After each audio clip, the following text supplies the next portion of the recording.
begin the playing of our national anthem, the Ripon College ROTC presents the colors.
Good afternoon, everyone, and welcome to the new Hopp Stadium on the Ripon College campus. For the Ripon channel today, along with our camera operator Patrick, our producer Jonathan, Martin Ernzer will join me on the call. My name's Jason Mansmith. We thank you for joining us here at this inaugural game at the new Hopp Stadium on the Ripon College campus. Just a presentation of the colors by the ROTC here as the fans are recognizing that to still be exiting. Martin, what an opportunity this is to be here calling this game some 5 months ago when the construction went into it. And here we are today playing the first game in Hopp Stadium. Who would have thought, Jason? I didn't see it coming this fast.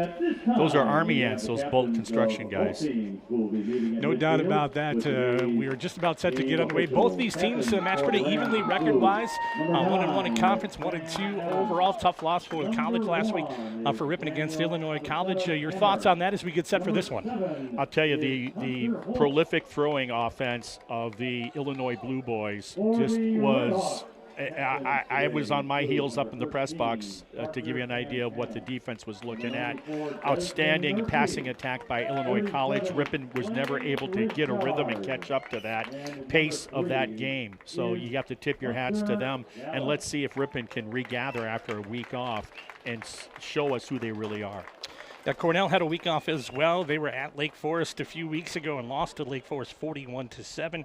Earlier this year, a win over Lawrence University 31-7, and a loss to Coe College 56-6 earlier to kick off the season for the college. 2 weeks ago, as we mentioned, 52-21. They lost to Illinois College at Cornell College. They won 31-12, and a loss to St. Norbert's non-conference matchup 23-7 earlier this season. So Coach Jake Marshall in his first official season as head coach. I had a chance to talk to a couple assistant coaches before the game today, Coach Madigan and Coach Lewick, and the fact that they were able to get on this field earlier this week, new surroundings, new environment. He said the practices were crisp on Wednesday and Thursday when they'd previously been practicing on the grass surface down the road a little bit in their practice field. They didn't necessarily get that kind of output, so it is great for the coaching staff and these players as well to have a safe surface and to be working on this, and we're excited to bring it to you here on the Ripon channel and also for RiponRedhawks.com. The Rams of Cornell College off of Highway 1 at Mount Vernon, Iowa. Used to be, still might be, arch rivals to Coe College, you mentioned earlier, who left the Midwest Conference. They actually both left the Midwest Conference, Cornell and Coe. Cornell, of course, coming back, staying in that state conference, along with schools like Central and Wartburg and such. So, Simpson. yeah, brand new facility for the Redhawks and the home field advantage. Going to them, obviously. We're looking forward to bringing you a great afternoon of football here on the Ripon channel and RiponRedhawks.com. I didn't get a chance to follow along on the coin toss. Martin, did you pick it up either? No, I was daydreaming, taking in the beauty of the new stadium. So we'll have to see. Generally, the winner defers, but that's generally speaking. So we'll have to see. Ripon looks like they're going to kick off. 15 minutes on the clock, and we are just about set to get this one underway. Hopp Stadium, named after Steve Hopp, who was a player, both football as a tight end, class of 1983, inducted to the Hall of Fame in 2012. Also a member of the conference championship basketball team, the 79-80 team, and then a member of the 81 conference football championship team. He was an all-conference tight end his junior year, 1981. Caught 43 passes for just under 600 yards. And he does still have the fourth longest pass reception in school history for 95 yards. So Eric Flores set to kick off. Ball's at the 34-yard line. Soak it back.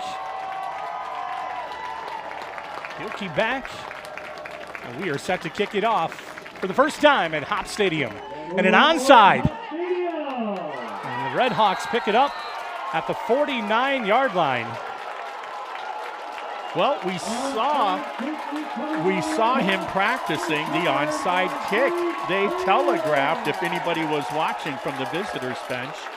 And I thought, well, let's hope they don't have to do that. Well, they didn't have to, did they? What a way to begin the season with an onside kick. You know, he must be watching that head coach of the Detroit Lions as a risk taker. Wow. And what a brilliant execution. It's one thing to call it. It's quite another to execute the onside successfully. Jack Behrens will lead the Redhawks out to the 49-yard line. Let's run through that offense. 8, Jack Behrens, 23, running back. 23, Connor Ramage. Number 89, DeMarcus Connor. Number 87, Carl Travis, wide receiver. Zachary Zinzansky, number 19, and Alex Mosqueda, the other wide receiver. Kayshawn Gray, the left tackle. The left guard, Tony Damp. The center, Cody Hassel. The right guard, number 65, Gabriel Drake. And the right tackle, number 69, Tristan, Moctezuma. We'll get to the defense of the Rams here in just a matter of moments. What a beginning. Redhawks. 5-man front defensively. Put 2 wide receivers to the left. Now the handoff into the backfield. Ramage will get through, cross midfield easily, down inside Ram territory, and down to about the 37, 38-yard line for the first run of the season at the new Hopp Stadium. Executive producer Riley Eisnagel challenged me last night to make sure that when Ramage has a good run, it's Ramage with the damage. So that certainly was. What a great way to start for this offense. First down for the Redhawks as Behrens will begin in shotgun again, send a man in motion this time, and Jalen Brown. Up the middle they go again. Does Behrens, and he'll get it down for another Redhawk first down. Wow. There's nothing fancy about the last 2 plays, is there? That's just up the A gap with Ramage and then quarterback keeper off the right tackle, mano to mano. And what's interesting is if you're going with a 5-man front, I mean, that's to stop the run. Ramage has 20 carries on the year for about 130 yards. He'll be in the shotgun once again. Now they'll look to drop back to pass, looking for an opportunity into the corner, and incomplete. Fans looking for a flag. They're not going to get it. Incomplete. Good coverage out there on the back. Great coverage by number 8, I believe that was. Intended for Alex Mosqueda. Taking a look at the depth chart for the Cornell Rams. Defensive end, number 90, Trey Goldman. Number 56, Sean Lagupa. Number 54, R.J. Sutton III. Roman West is the defensive end, number 33.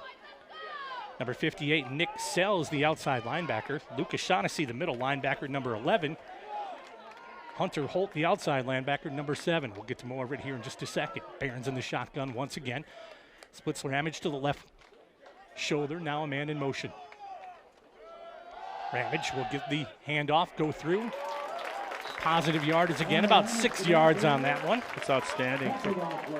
I tell you, 2 weeks ago against that Illinois College Blue Boy defense, Ramage did not have much success at all because he normally had a couple defenders in his lap just as he received the handoff. This is a different story we're seeing here early on here at Hopp Stadium. Sam Adams with the tackle. He's the cornerback number 9. Number 3, Bruce Harris, another cornerback. Number 13, Benny Fergut, the safety, and number 31, Anthony Hoffman, the safety for the Cornell Rams. This time again, Ramage will go to the right side of the gap, work his way down. That'll be good enough for a first down as they get to about the 15-yard line. 7 in the box defensively, and I think that's kind of telling them, well, you know what, you got 7 in there. We're going to try to run it with our top running back.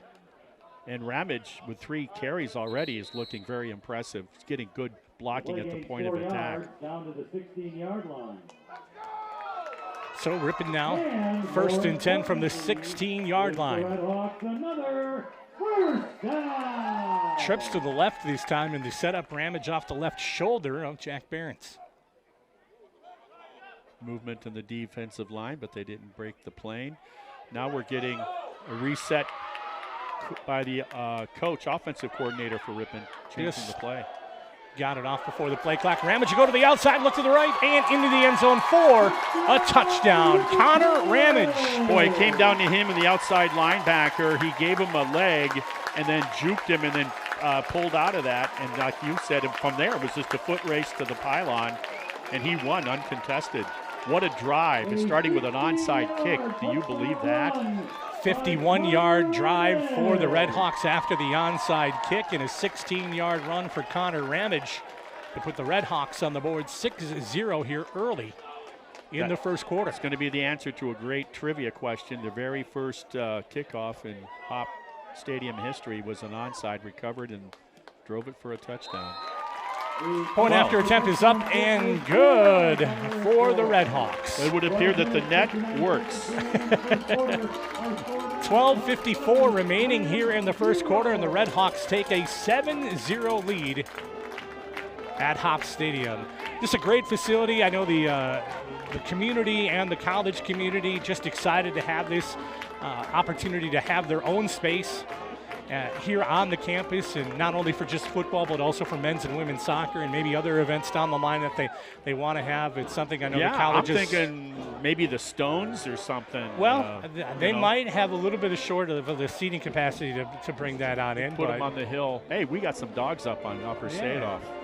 Doing all right there. So good opportunity here, and the official opening of the stadium will be coming up on October 21st. Yep. The women will have a soccer game at 9 a.m., and then the college will play Lake Forest that afternoon with a 1 o'clock kickoff. So the Foresters, I believe they joined the conference within a year or two, 1976, I'm going to say. All right. The Midwest Conference, Lake Forest College became a member. Flores will get set to kick it off again here. Ball's going to be placed at the 35-yard line, ripping up 7-0 in the first quarter. So when they play Lake Forest, it'll be Flores to Forest? Flores to Florida. Okay. Yeah, you got it. Yeah. Easy for us to say. The helmets are still the same. The very faint curled ram horn on the helmet. It's been that way as long as I can recall for Cornell College. Flores set to kick off at the 35-yard line. And this time will be returns by the Rams at about the 8-yard line. Now out to the 15, to the 20, back to the 22-yard line. Jack back and now inside. And a tackle made by the Redhawks. Wow. I'll tell you what, number 24 didn't make the tackle, but Logan Vandergalen, the defensive back from Randolph, a junior, he came flying in, made that ball carrier have to juke him and to get out of the way and to restart his run, and by then it was too late with the pursuit of the kickoff coverage team. Nice job by number 24 for the Redhawks. Defensive starters for the Redhawks today. Number 0, Gavin Ing, the defensive end. Number 94, Desmond Murphy, the nose tackle. Number 98, Bryce Coffey, the defensive end. Linebacker number 37, Clay Richards. And also number 43, Ryan Bareas, the linebacker as well, and this first carry.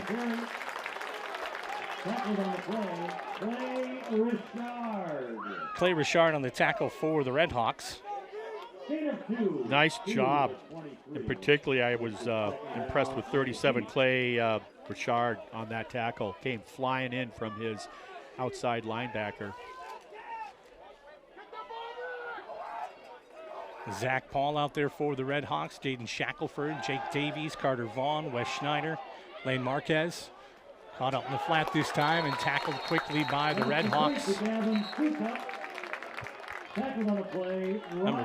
It's going to make it third and short, I think.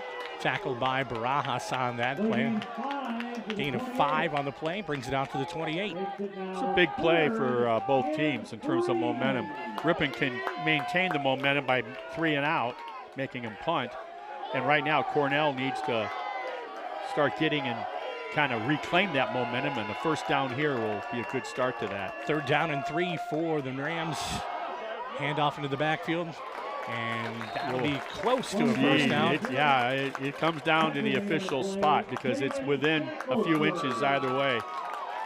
Shackelford on the tackle for the Redhawks. They're going to say short by about a foot. So a 4th and short.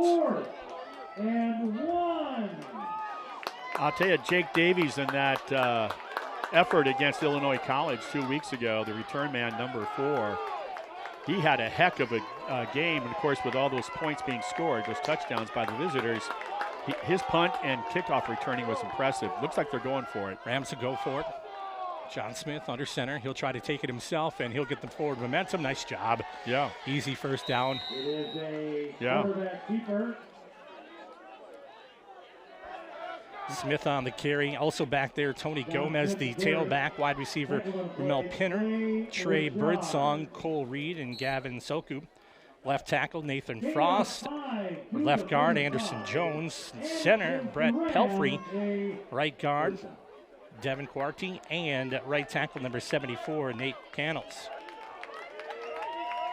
Smith in the shotgun this time. 3 down linemen for the Hawks, and the handoff goes to the outside edge. There's room. Whoa. Midfield cross. Got a 1-1 to beat, and he does get ran down by the Redhawks. Number 12, Wes Schneider.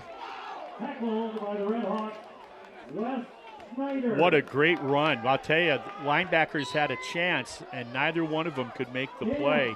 Safety stepped up as well. Couldn't do it. Strong legs, strong run. 26-yard gain for Trey Birdsong. And a good stiff arm, I might add, by Birdsong. So 1st and 10 now in Red Hawk territory at the 39-yard line.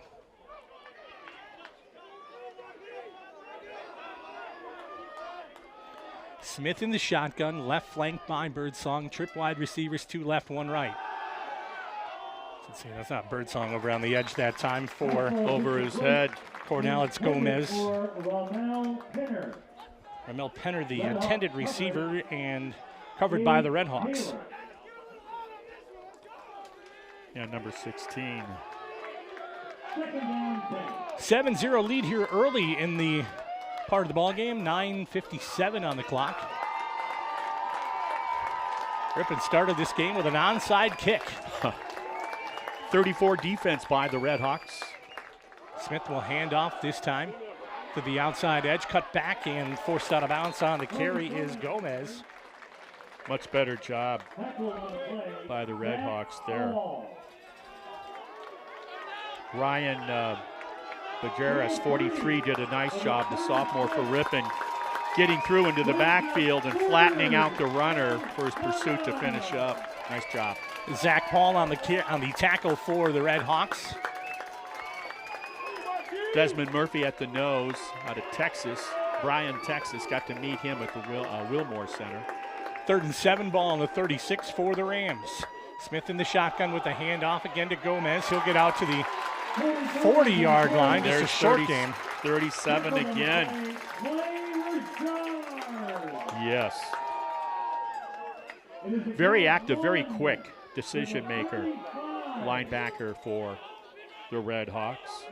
Clay Richard on the tackle for The Redhawks now brings up a 4th and 6 opportunity for Cornell. Ball at the 35-yard line. First quarter, 8:39 and counting. Another 4th down situation. This time they can't quarterback sneak it. Smith will drop back to pass, looking over the edge. Wide open in the middle. Picked up, caught, good enough for a first down, and then some more.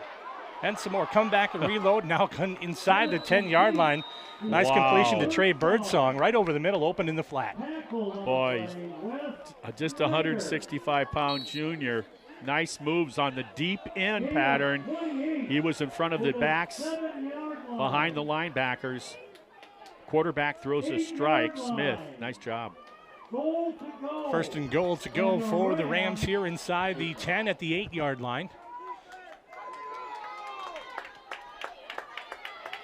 Smith in the shotgun once again. Fakes the throw, but hands it off to Gomez, who's going to get down inside the 5-yard line. Looks like a gain of about 3 on the play. Barajas on the tackle for the Redhawks.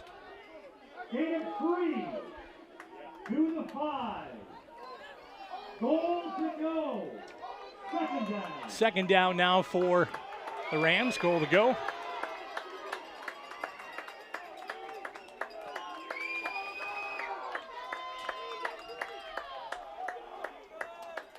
Smith once again. Trips on the wide receivers. He'll look to pass, looking into the corner. Now he gets chased. He'll keep it himself. Gets stuck, though, right before the goal line. Yeah, that's 41 with the big kiss for Ripon. Thought it was Jaden Shackelford, 40, actually. Okay. Shackelford with the stop just in front of the goal line. Brings up 3rd and goal. That was a nice kiss. Goal to go. 3rd down.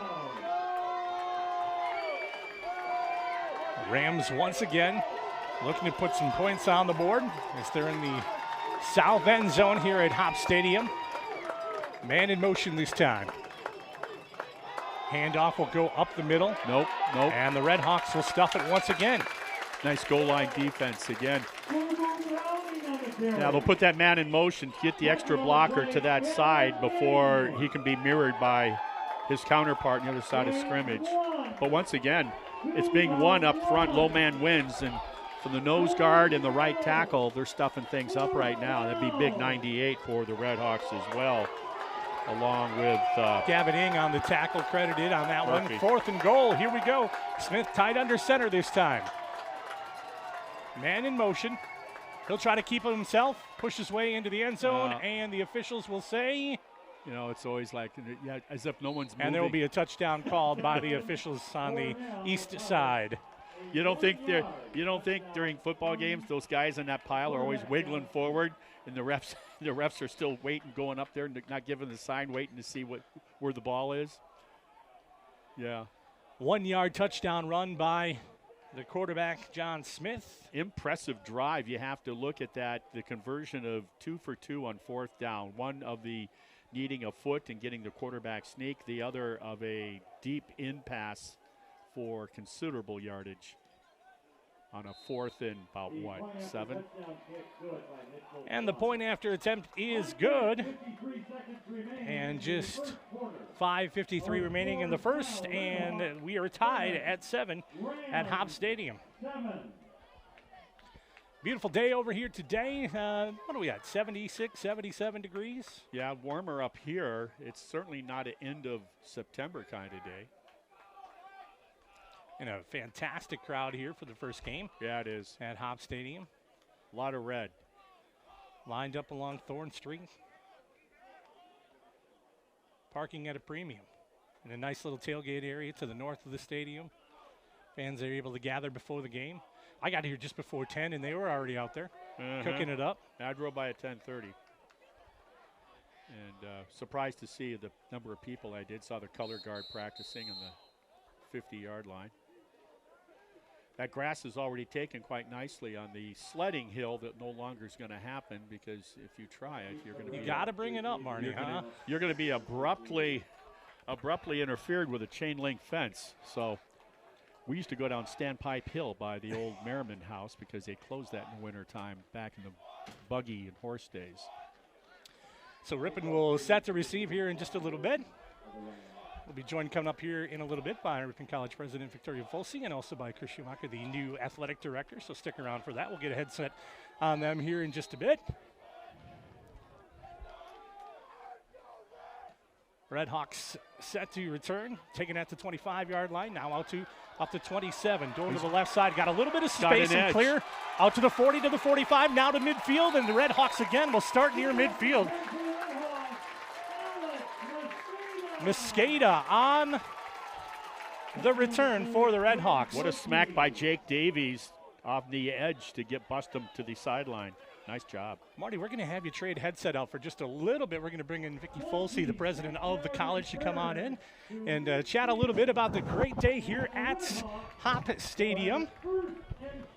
Redhawks going to start 1st and 10 at the 50-yard line.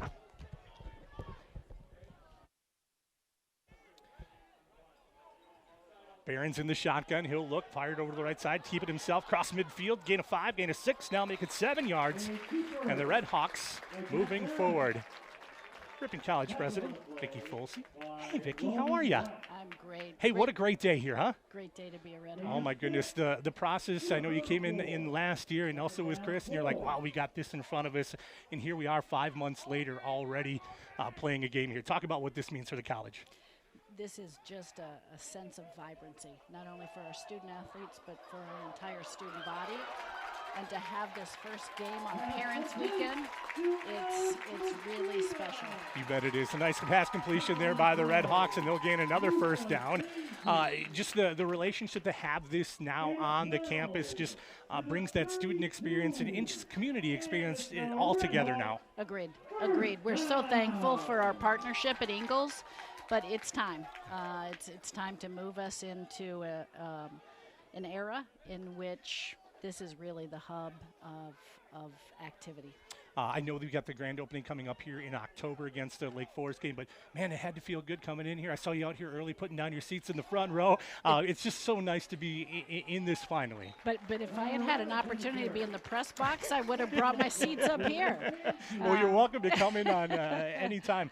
Not only is this a great project for it, but I looked at the distance as well and see the crane of the Franzen Science Center as well. Talk a little bit about that project, too. Yeah, so we'll open the Franzen Science Center, the expansion and renovation in December of 24. It also allows us to innovate curricularly. We're going to have an engineering program, and that's exciting, as well as an expansion of our STEM offerings. Our exercise science program, master's degree, will also take advantage of that center. Awesome. Barron's with a carry there. It's going to be down for close to the markers for 3rd down. I'm going to be short about a yard or so. This project couldn't be done with the great construction, but also the team here at Ripon College to make this happen, everywhere from engagement and admissions to everything going on. What a collaborative effort this has been. Agreed. We're thankful for the generosity of our donors. We have a $75 million goal, and we are 90% there. Oh, so awesome. we anticipate we'll exceed that goal, but you're right. It's been a monumental. Looking back to the sideline to change the play one more time. Remember, this went for a touchdown last time they looked to the side, so hopefully they can maybe repeat on that again. 3rd and 1, but now a timeout is going to be taken, it looks like, by Coach Jake Marshall on that. We've got a few more opportunities. We're talking with Vicki Folsey, the president of Ripon College. What else is going on campus that you want to maybe chat about? I mean, a new year, you get in front of these students and the excitement that's going here with not new construction, but other things too. It is. We're actively involved in a strategic planning process, so we have students, faculty, staff, alumni, and board of trustee members thinking about our future, as well as where we're situated in the region. Tomorrow, great example, we bring the Milwaukee Symphony Orchestra back to campus for the 49th year. Awesome. So hopefully we'll see you there, and as well as listeners, because it's free and open to the public. It's a good time to be a Redhawk. Without question. Absolutely. Hey, thank you for your time today. Thank you. Really do appreciate it. Vicki Folsey, president of Ripon College, joining us here. We are in quarter number 1 of the broadcast.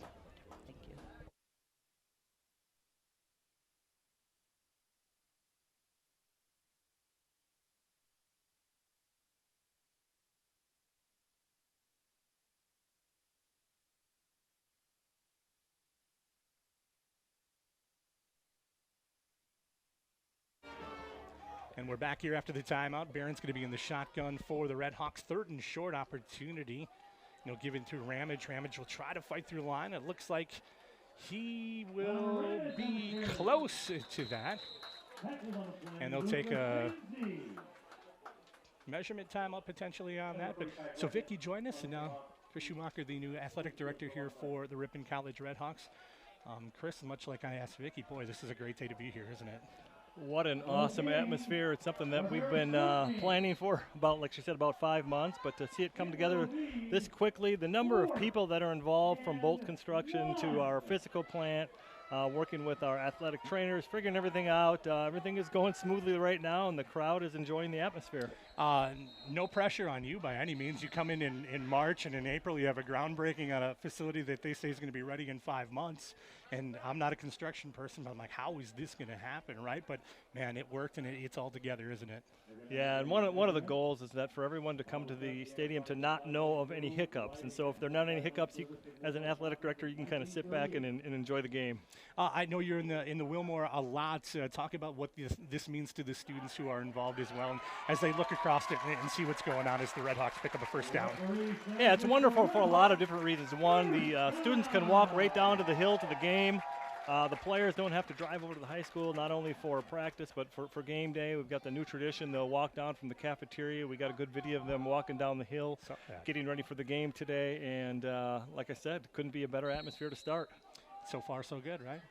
Absolutely. Yeah. And your time here, you've been here since about March now. It's what an opportunity for you, too. Yeah, it really is. Ripon College has a lot of tremendous history, and we have a lot more history to keep on building. I know the community is excited about the stadium. I had some people ask me what time the game started, how much it cost to get in. I said, come on over, let's get some tailgating going. We had a nice tailgate for the first one. We're really looking forward to the 21st as well. Connor Ramage on that carry there brings up 2nd down and short on a 9-yard gain there. As they come into this experience, as we get further to the opening coming up in October a little bit, what you're trying to make is what I said, just an experience for you to be involved in this and for people to say, hey, this is how this becomes our Ripon College tradition. Yeah, absolutely. The setup down here is really unlike any place I've seen in Division III, but we want a game day experience for everybody, the community, the players, the fans, and even the visiting players too. We want them to come here and enjoy the opportunity to play in Hopp Stadium. Absolutely. Chris, thank you so much for taking some time and joining us today. Thank you so much. Chris Schumacher joining us from the Ripon College Director of Athletics. We'll get Marty back in here in just a second. And thanks so very much again to Vicky and also to Chris.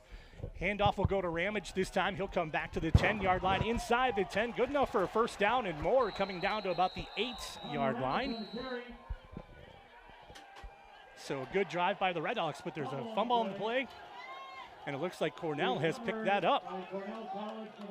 Just to play before, Ramage appeared to maybe have fumbled. Teammate picked it up and advanced it, but the refs came back and said, no, he was down. And then sure enough, next play or two, and Ripon turns it over in the red zone. So credit the defense on a stand, and what a nice drive Ripon had going at that time. Good combination of passing and running. So the Cornell Rams will start 1st and 10 at the 9-yard line. Minute 54 remaining here in the first quarter, tied at 7. Good interviews there, Jason. Thanks. Smith will run out. And almost picked off again by the Redhawks, intended for Birdsong, I think, over there in that area. Yeah, and number 40, our guy that I mistook for 41 down at the other end earlier. Yeah. Jaden Shackelford, and intended. Big thanks again to Vicky Folsey, president of Ripon College, and Chris Schumacher, the new director of athletics. You got a lot to build up to when you come in here in the past 6 months and take over a presidency and also take over as a director of athletics. I know Vicky's been here about a year now, but yeah, in the middle of all these big building campaigns. Right. Yeah. Rams again, 2nd down from the 10-yard line. Drop back to pass. Smith looking for something. He's got to go 3rd place and nice play. A good coverage by the Hawks. Boy, is he an active player, Clay Richard. We talked about him already, about 4 different instances where he's made big impact plays. None better than that one where you talk about arriving when the ball arrives, Jason. Intended for number 15, Romel Pinner. And it brings up a third down Ball remains at the 9. at the 9-yard line. 10.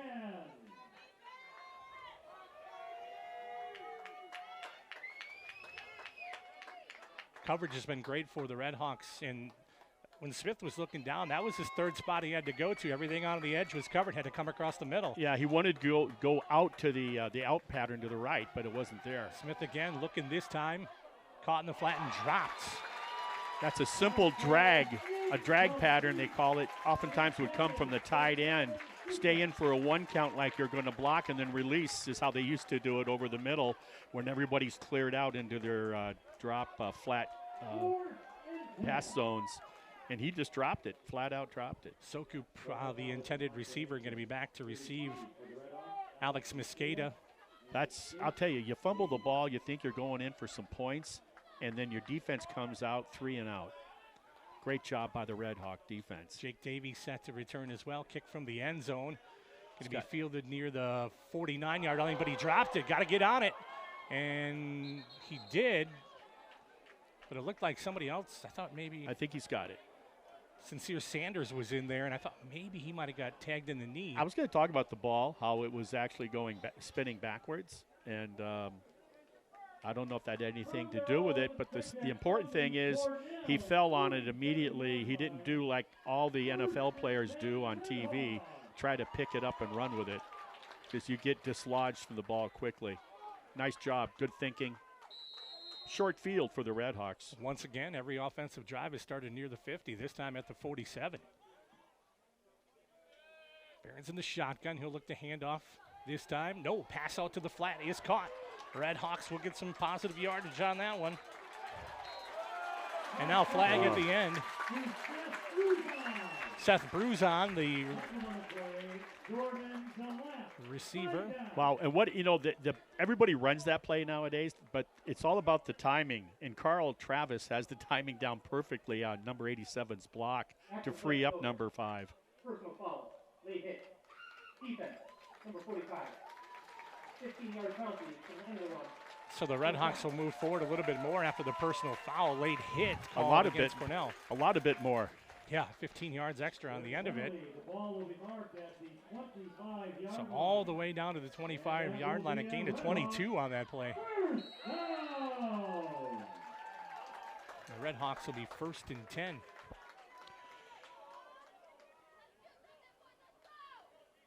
Here the 25. Handoff. No. Barons will keep it himself and get sacked in the back. Wish he had handed it off, huh?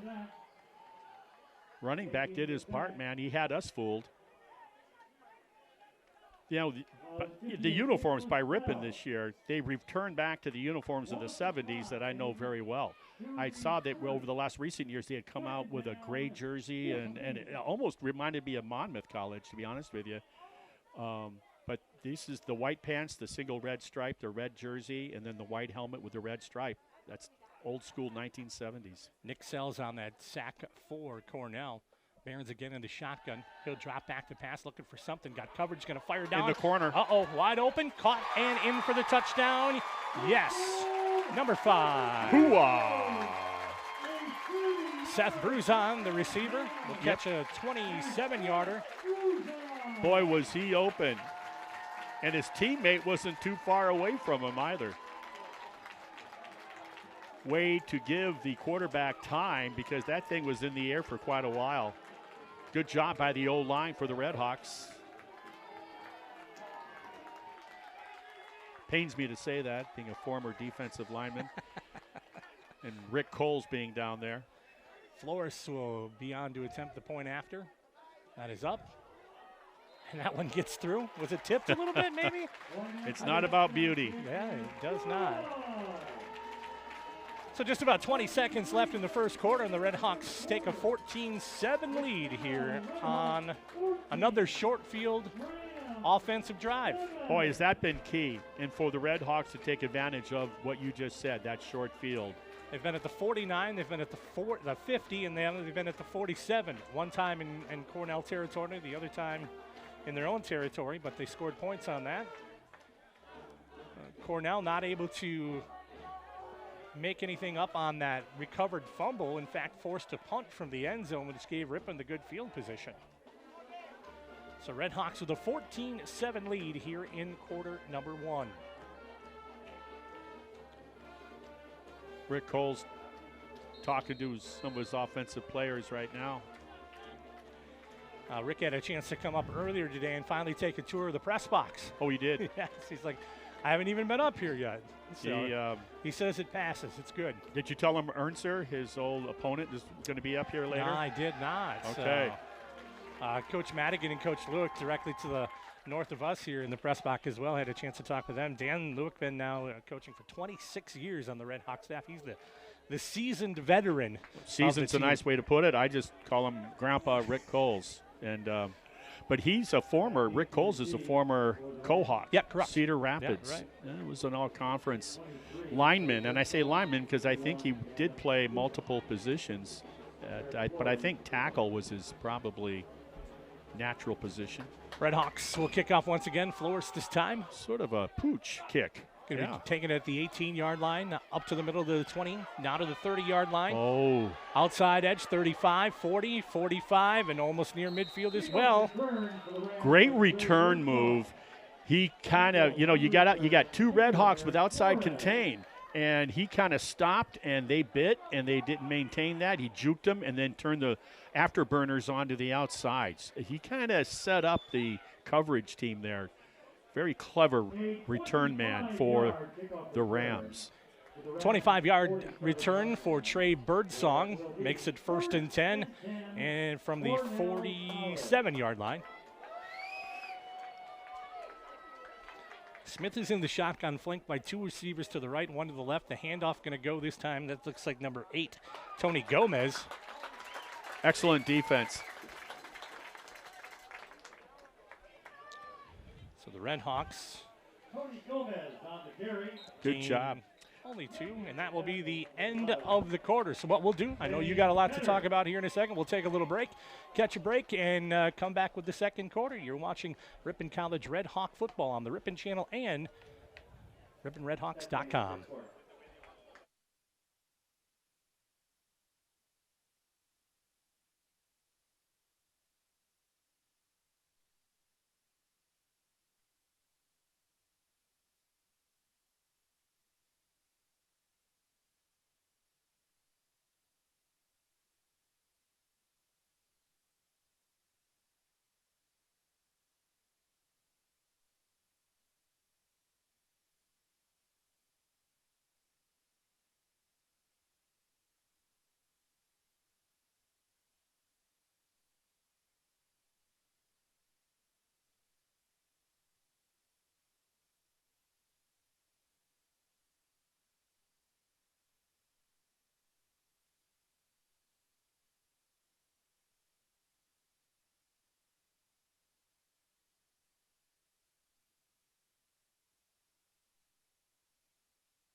Back here at Hopp Stadium, the quick handoff this time goes to Gomez across midfield and down to the 46-yard line. Tony Gomez on the carry. Tackled on the play. Rashad. Gave a marginal yardage there. The nose tackle had a chance to really stop him. To the 47 of Ripon. Clay Richard on the tackle. 3rd and 4. Brings up a 3rd down and 4 for the Rams, I should say. Yeah. We know it's some kind of animal. I know I learned one thing about golf. When you see guys in their golf bag and their head covers are of animals, never play them for money. Oh, yeah? Yeah, there's definitely a relationship. Here we go. Smith this time looks to pass, caught in the middle, and a bunch of Redhawks there just got to get him down. Now, I would not give him too much forward progress because he – Tackled on the play. yeah. Okay. All right. I'll go with that spot. It's always interesting when a player gives ground to get ground and he doesn't get it, where they're going to spot it. Romel Pinner on the catch again for the Rams. trying to spread out that Ripon defense with trips to the right and twins to the wrong. Forget I said that. I'll say this one more time, my friend. Double slot, double wide handoff up the middle. Okay. That's what they were trying to do. I just couldn't say it. Shackelford on the tackle. Notice how there's a theme of the names, how we keep talking about some of the same defensive players. Takes it now, second down and 9.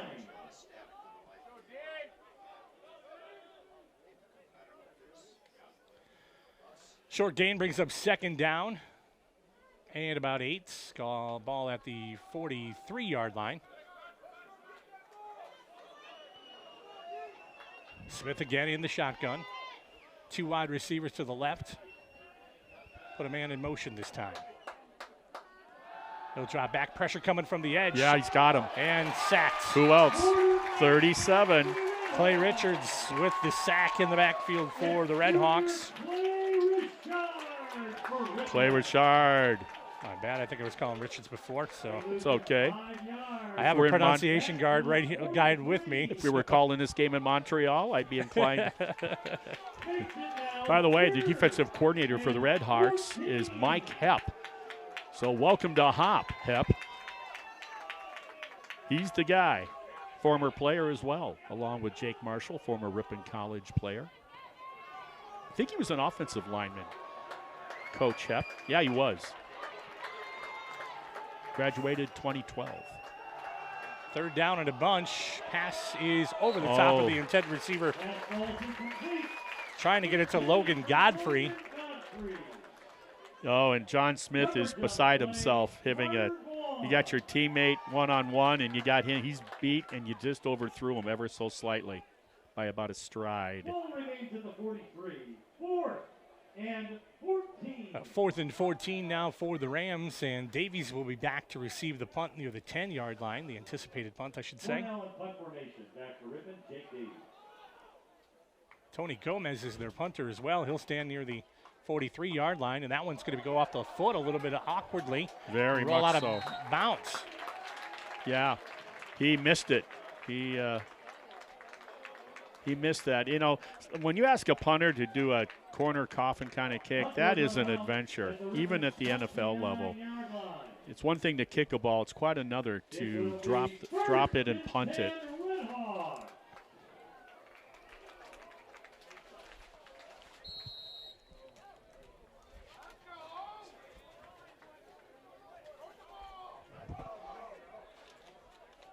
Redhawks now on offense. The handoff goes to the outside, comes back to the middle, just off the numbers. Picks up Jalen Brown on the carry. Max Taylor on the tackle. Taylor on the tackle for the Rams. Second quarter, gain of 3 on the play. 12:01 remaining, 14-7 lead for the Redhawks.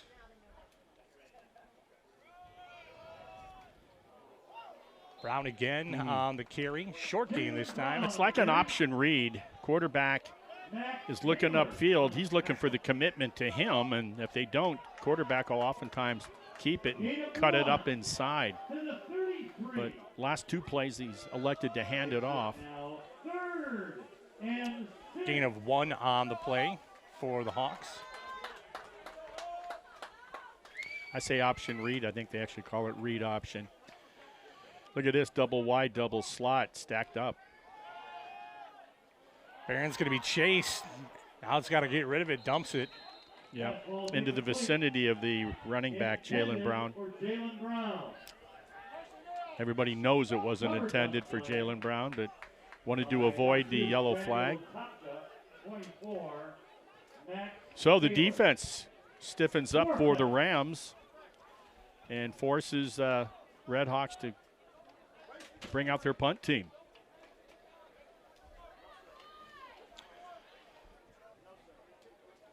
Trey Birdsong will be back for Cornell.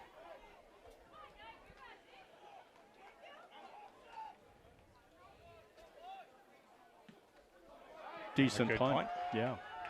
Taken at the 34 to the 35, crossed out, knocked out of bounds at about the 42-yard line. As the Rams will start 1st and 10. Birdsong on that return. Persuaded out of bounds by Jackson Ewer. What a beautiful warm afternoon. 10 on the return. DeMarcus Connor on the kick for Ripon. It will be 1st and 10, Cornell College. Rams will start 1st and 10 at the 43-yard line.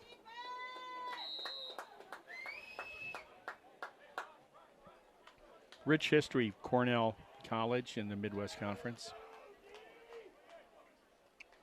Smith in the shotgun this time, hands it off. And there's Gomez. Tony Gomez in the carry. Big carry. Yeah, he early in the game he had that big bust out along the right side. Gain of 9. He's a junior. He's only 5'9", but over 200 pounds. So you know where that power comes from.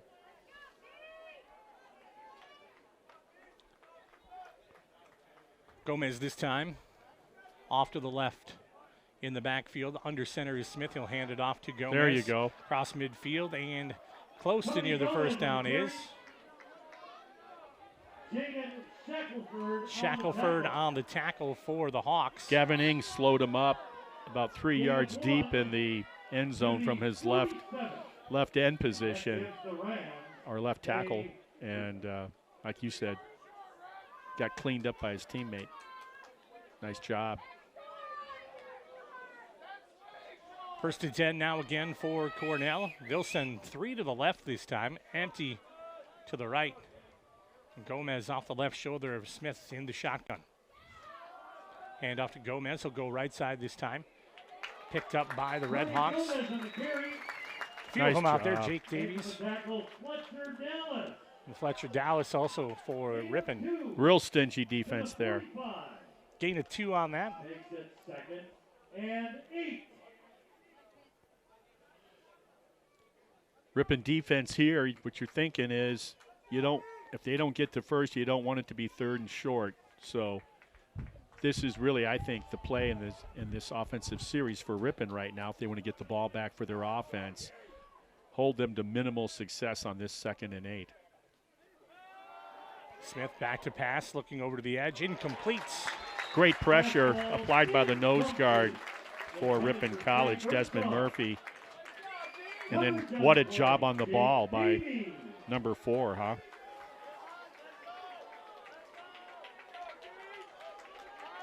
Ball remains at the 45. 3rd and 8. 3rd and 8 now coming for Cornell. Boy, you said it earlier about the way they're covering the ball here. Jack Davies was right on that. It's like they know where the ball's going.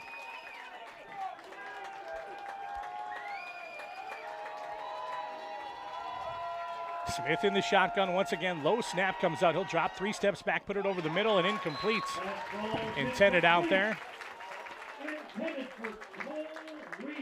Cole Reed is the intended receiver. Defensive front for the Redhawks. Last 2 plays in particular on 2nd and 8, and then right now on 3rd and 8. Great job of getting downfield here and getting pressure on the quarterback. Wes Schneider on the cover for the Redhawks. In a punting scenario once again. Davies back to receive the punt. This time Gomez puts a boot into it. It's going to hit about the 13, roll down, and inside the 10-yard line before it is downed. And the Redhawks will start 1st and 10 inside the 10-yard line for the first time. Good decision not trying to corral and catch that ball. That thing was doing everything in the air and spinning and going right to left like my golf ball does. And nice job. Right Just to left, get away. huh? You got the hook? Yeah, sometimes. Too much right hand, they say, I think. 9:02 remaining here in the first half, and the Redhawks back on the offense. I'm better at mowing on the course than playing on the course. Berenson shotgun, looking to hand off instead, throws it into the flat. There you caught. go. And catch by number 2, Mosqueda for the Redhawks. Tackled on the play, Sam Adams. Adams on the tackle. I believe he was he the one? I think he was Midwest Conference Player of the Week against in that Cornell game, I think. Yeah. Barons again in shotgun once again. Mosqueda on the catch, out to the edge. Quick pass, and it's going to be short of the 20-yard line. Yeah, should be good enough for a first, you think? Yeah, it will be. So it was instant replay on the quick out pattern. And they liked it the first time, so they definitely liked it the second time, gave them a 1st and 10. Officials are working on discussing something. 43 seconds. 43 seconds, please. Oh. So game clock changed to 8:43. They're to our right, those guys. Lynn Krause, my play-by-play guy for high school sports, is the PA announcer for the Redhawks for a number of years, football, basketball. Thank you. So they're going to go to 8:43, not 8:44. Okay.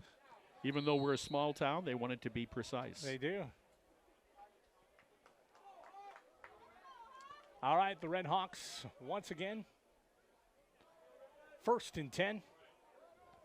Near the 21-yard line. Ramage fake the handoff. Now Barron's looking to go deep. Mosqueda gets a little separation. Yeah, there's going to be a flag on that. That was... Yeah, you can do a little hand fighting, but I think that was beyond. Yeah, I think what happens is, you know, not that I ever played defensive back, but when you realize you're beat for potentially 6, you know, it's much more severe punishment at the higher level of professional football. It's at the point of the infraction, whereas in college football, it's not as bad. I think this could go against the Redhawks. You think a push-off? Yeah. And that's one of my pet peeves is they should look at, well, who initiated the contact? Who started with the contact? I've always felt, because you see that a lot if you're watching football on Sundays. And I should say Sunday nights, Monday nights, and Thursday nights as well. Right. Head linesman and the side judge chatting. Let's see. Referee will. They had their conference. Yeah, you called it. And it will go against number 2, Alex Mosqueda, pass interference.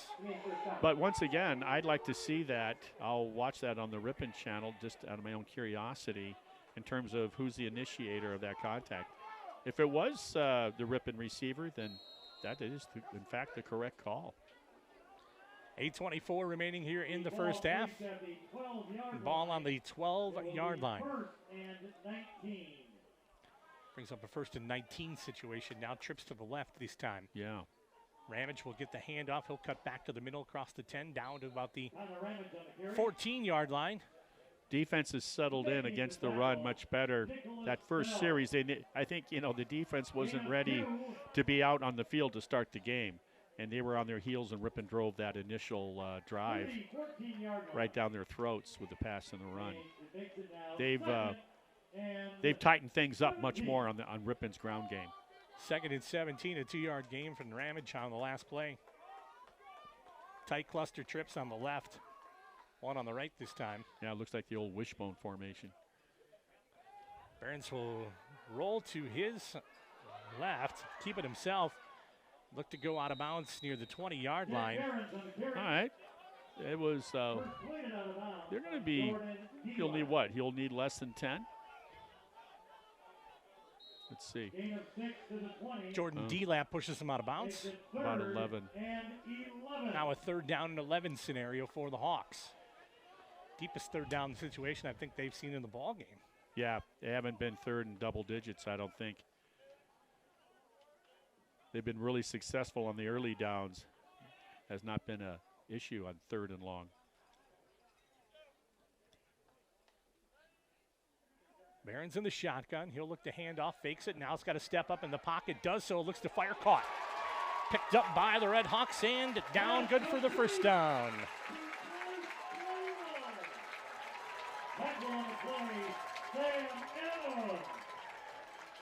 I missed the number on that, so I apologize. 42 caught that. All right, there we go. Bryce Brannell, sophomore from Neenah. Yeah, kind of snuck out there. I think oftentimes he's used a lot as a blocking back, an H-back. Redhawks looking again, pass again. This time got to step up, dumps it off. Ramage catches it at midfield, crosses it down to the 45 to the 40. Inside, down to the 36, 34, 33-yard line.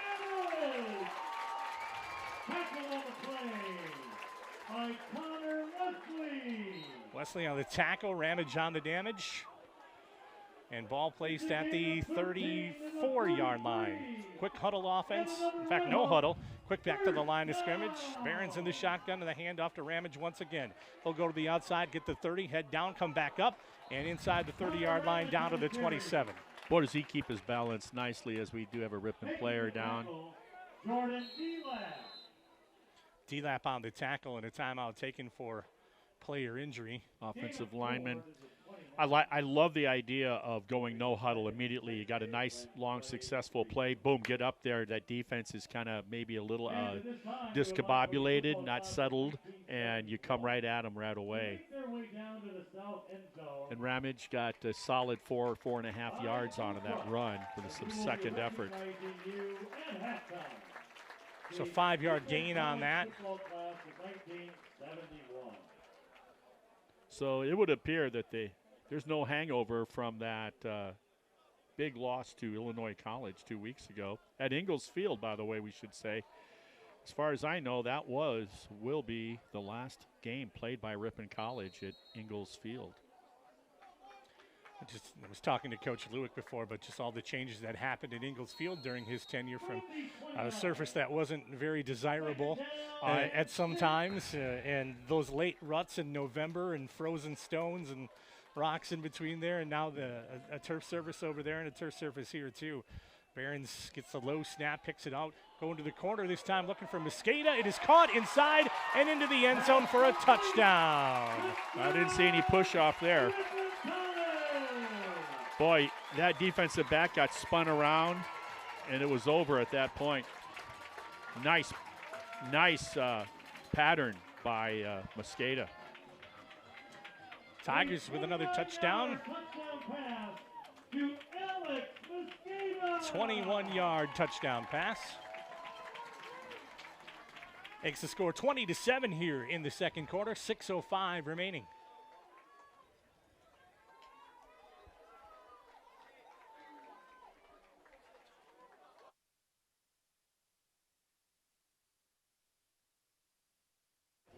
And that point after touchdown kick is blocked. Thank you all so very much for joining us here on RiponRedhawks.com and also the Ripon channel. And we had a little bit of some audio issues that time, but we're working on that.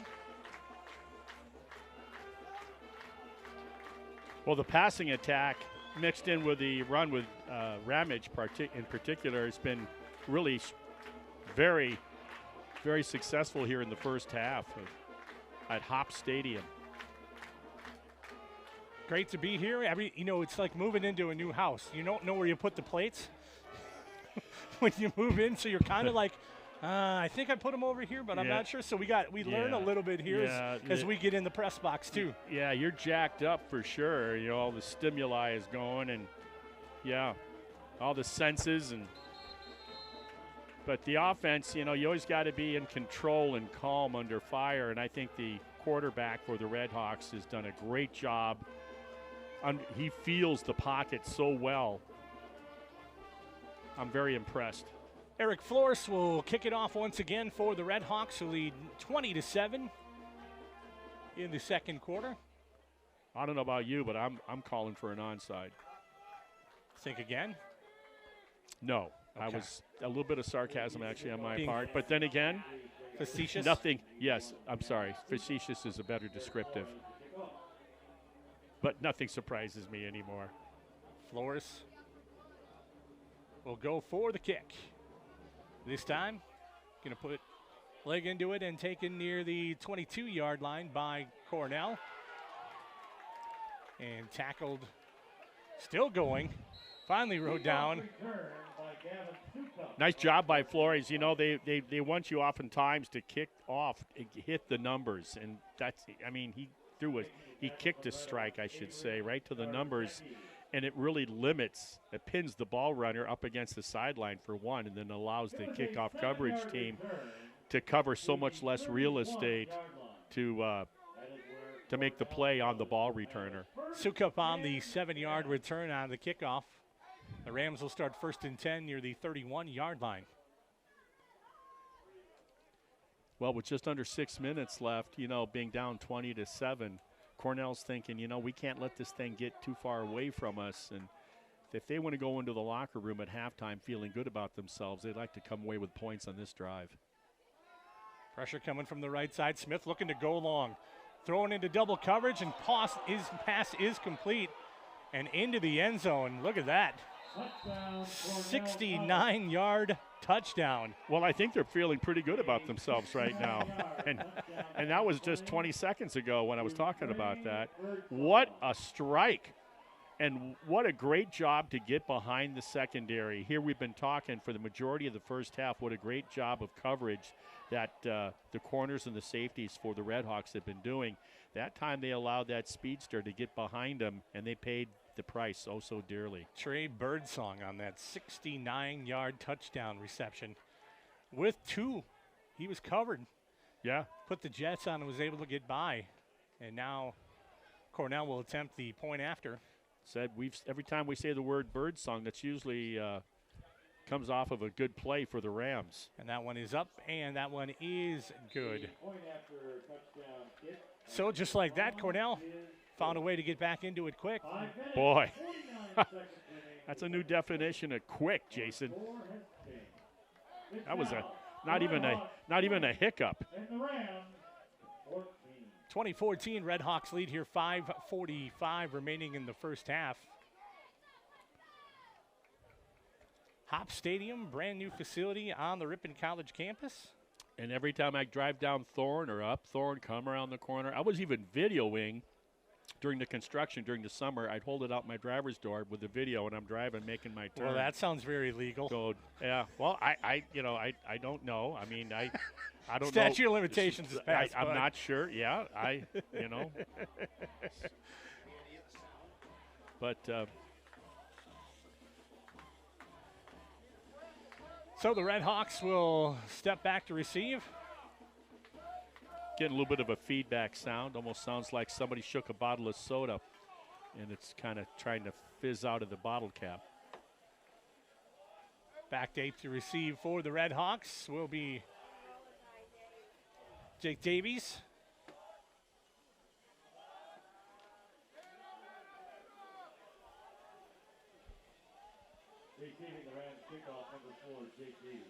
I hope that's not air coming out of my car tire. There we go.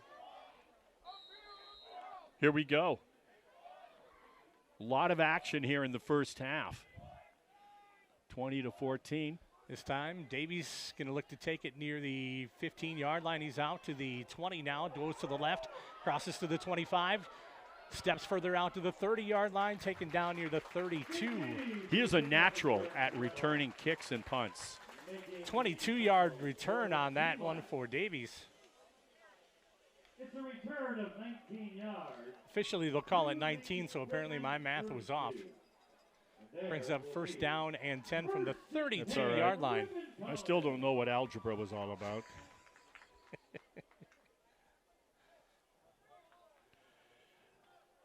And Ripon will go in the shotgun formation with Jack Behrens. Ramage to his left. Handed off to Connor. He'll push through. Look at that. Out to the 40-yard line. Gain of 7 or 8 on that one. He's not the most elusive running back you're going to see in Ripon, but he certainly is a physical with a great lean type of runner. West on the tackle. Ramage again on the carry quickly. Out to 45. Stiff arm. Midfield crossed and now ran out of bounds. Connor Ramage. He runs with some nasty. He's got a little bit of some Larry Zonka to him. Hoffman on the tackle for the Rams. Larry Zonka, as a side note, the Hall of Famer for the Miami Dolphins, is the only offensive player ever to be given a 15-yard penalty for carrying the football. Ramage after the 15-yard gain gets the handoff and gets about 1 on the next one. Yeah, he actually delivered a forearm blow to a would-be tackler and was assessed a flag for the violent forearm. Be a great band name, Violent Forearm. Pass over to the edge is caught. Look at that. I think these guys could be pretty good tap dancers and ballet dancers. You see these guys, the way they work their feet along the sidelines. That's for both teams. Mosqueda on the completion, forced out of bounds. Boy, and he's been successful with that out pattern, that short out on the right side this afternoon. Gain of 5 on the play. Brings up a 3rd down and 4. This time, Behrens will keep it himself and get down to the 35-yard line on that keeper. Luca Shanesy on the tackle. Gain of 2. Luca Shanesy on the tackle for Cornell. A 4th down and 2. 4th and 3, they'll call it. 3:45 remaining here. Yeah, plenty of time. They can try to get back for that quick strike touchdown. What was that, 69 yards you said? Yes. My goodness. What a play. Handoff this time, goes to the edge. Jalen Brown, he'll try to get out. Got to fight through and is going to get picked up and set down. Defense strung that out so nicely for Cornell that as soon as he got rid of the first and the second would-be tackler, the 3rd and 4th tackler was there all over him. No gain on the play. However, the ball was turned over on down to Cornell College. So that's a turnover on downs. Cornell will start near the 25. No, they'll start at the 35-yard line. 1st and 10.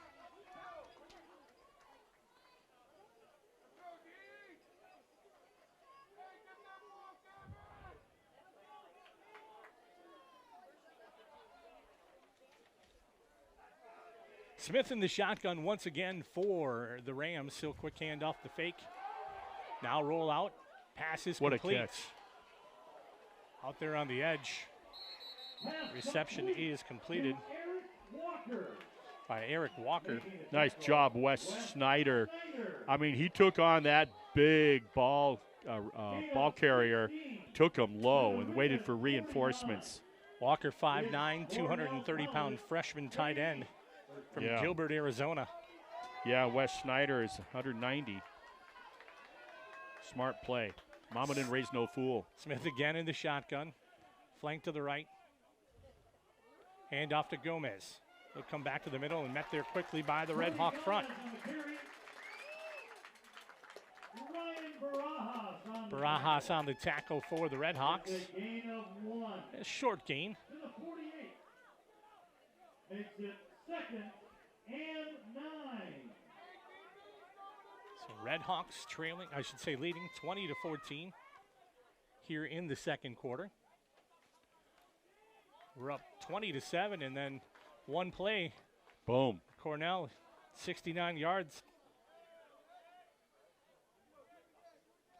Smith again, drops back, fires, pass complete to Birdsong over the middle. Spin move, comes down, and then finished off at the end. Pass complete. Actually, was that 15? Yeah, it was. Yeah. Oh, Romel Pinner and Desmond Murphy on the tackle. My apologies. I think I mentioned Birdsong. Well, you're so used to him catching the ball. I mean, he was covered well. That was a tight window. That was a very tight window for Smith to hit, and he did. Tight formation this time. I'm thinking four down territory too, if they can, even if they stop him here. So they're going to have to really dominate him here. I got a timeout, a little confusion there. Timeout taken on that, and we'll take it with them. This is Ripon College Red Hawk football.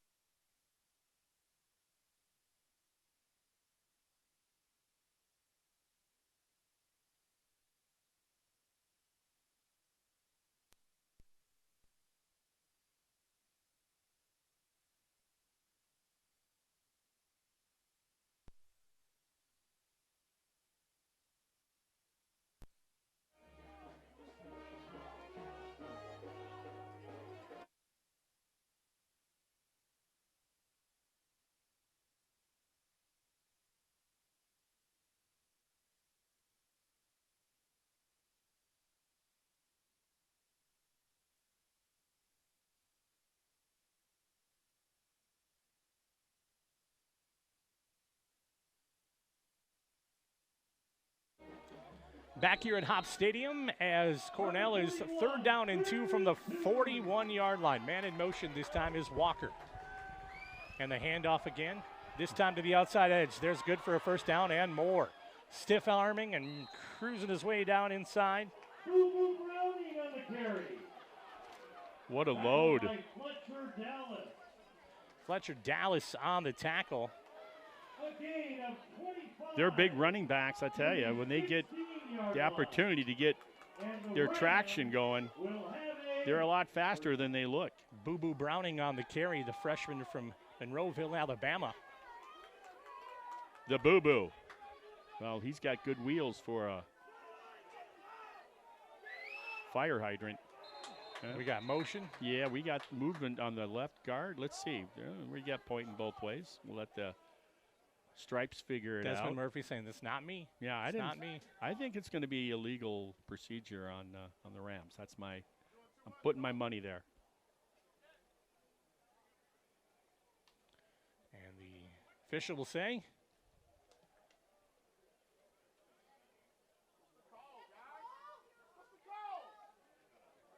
offside. Defense number 94. 5-yard penalty. First down. so it's going to be against the Redhawks. So somebody, for that to happen, a defensive lineman had to break the plane. So they did call that on Desmond Murphy. I know he was trying to plead his case. Of the line of scrimmage, yeah. So his flinch must have broke the plane because he can move if he wants. As long as he doesn't disrupt that line of scrimmage. Smith in the shotgun once again. Chance to work towards the end zone. Gomez will get the carry and be just outside the 6-yard line, maybe down to the 7. Dallas on the tackle for the Redhawks. They'll mark him officially at the 8-yard line. Defense with their back to the wall, literally right now. 2nd and 2 for Cornell.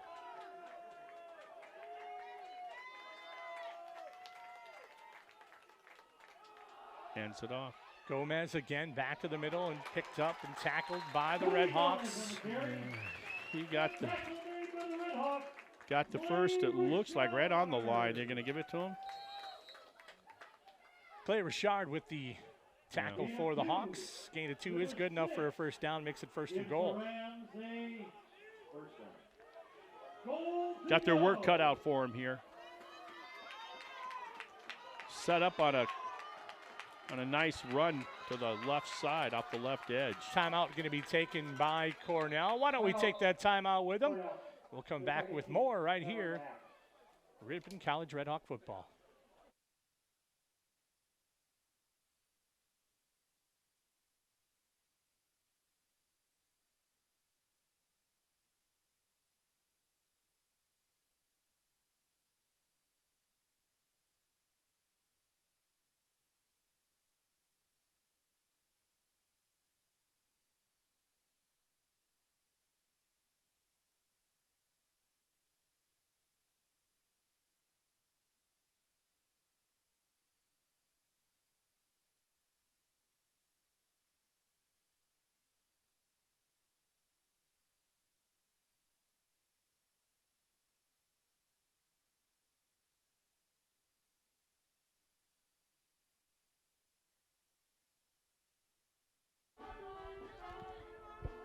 Back here at Hopp Stadium, 21 seconds remaining on the clock.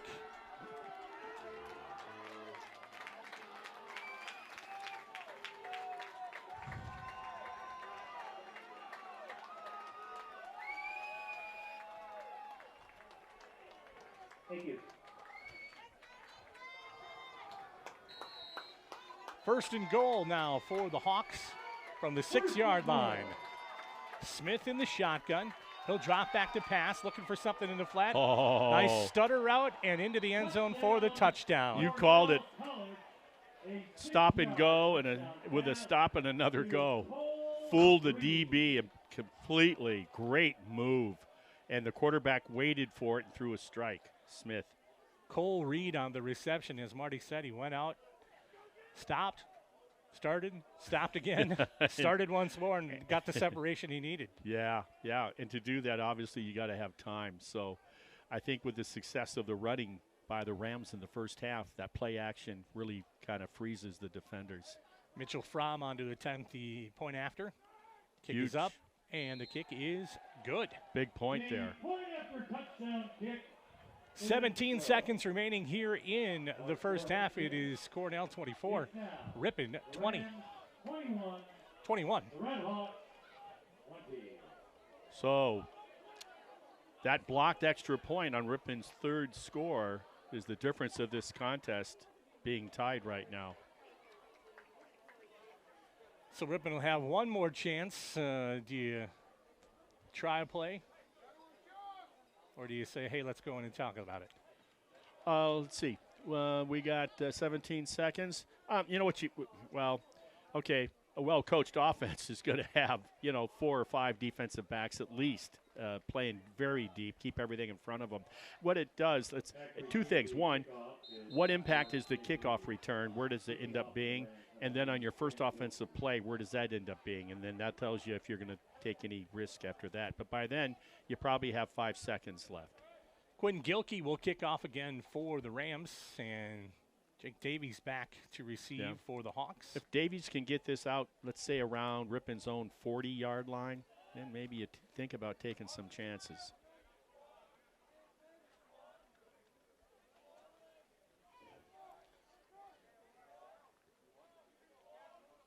Davis is averaging about 23 yards this season on kick returns.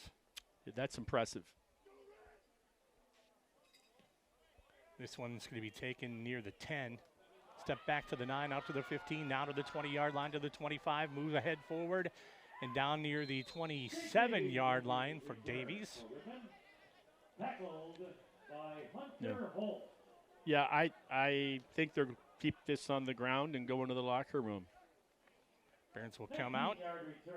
Jalen Brown will be with him. Where it will be 1st and 10 Redhawks. Ripon will see what they do there. Barons still remains in the shotgun. So Ripon had the momentum in this first quarter. In the second quarter, it's been more about Cornell. Here's the snap, the handoff. Jalen Brown, he'll get off the edge, come back to the middle, and that will be the ends of the first quarter and the second quarter, which would mean the first half.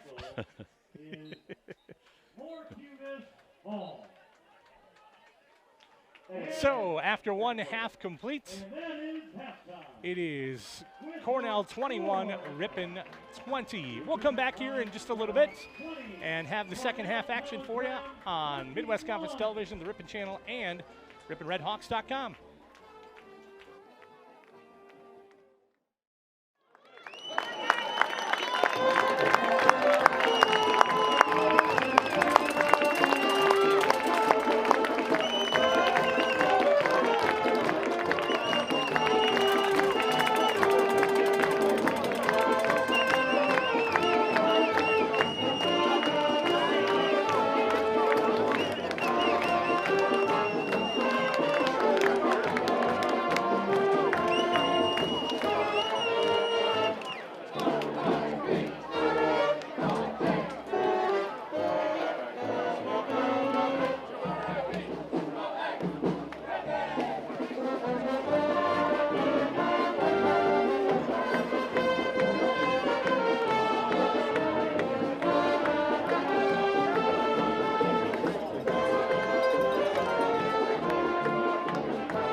Ripon will be seeding the ball on the north end of the field.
Welcome back to Hopp Stadium as we are at halftime, and halftime is complete. Cornell leading Ripon 21-20. Taking a look at some of those halftime statistics.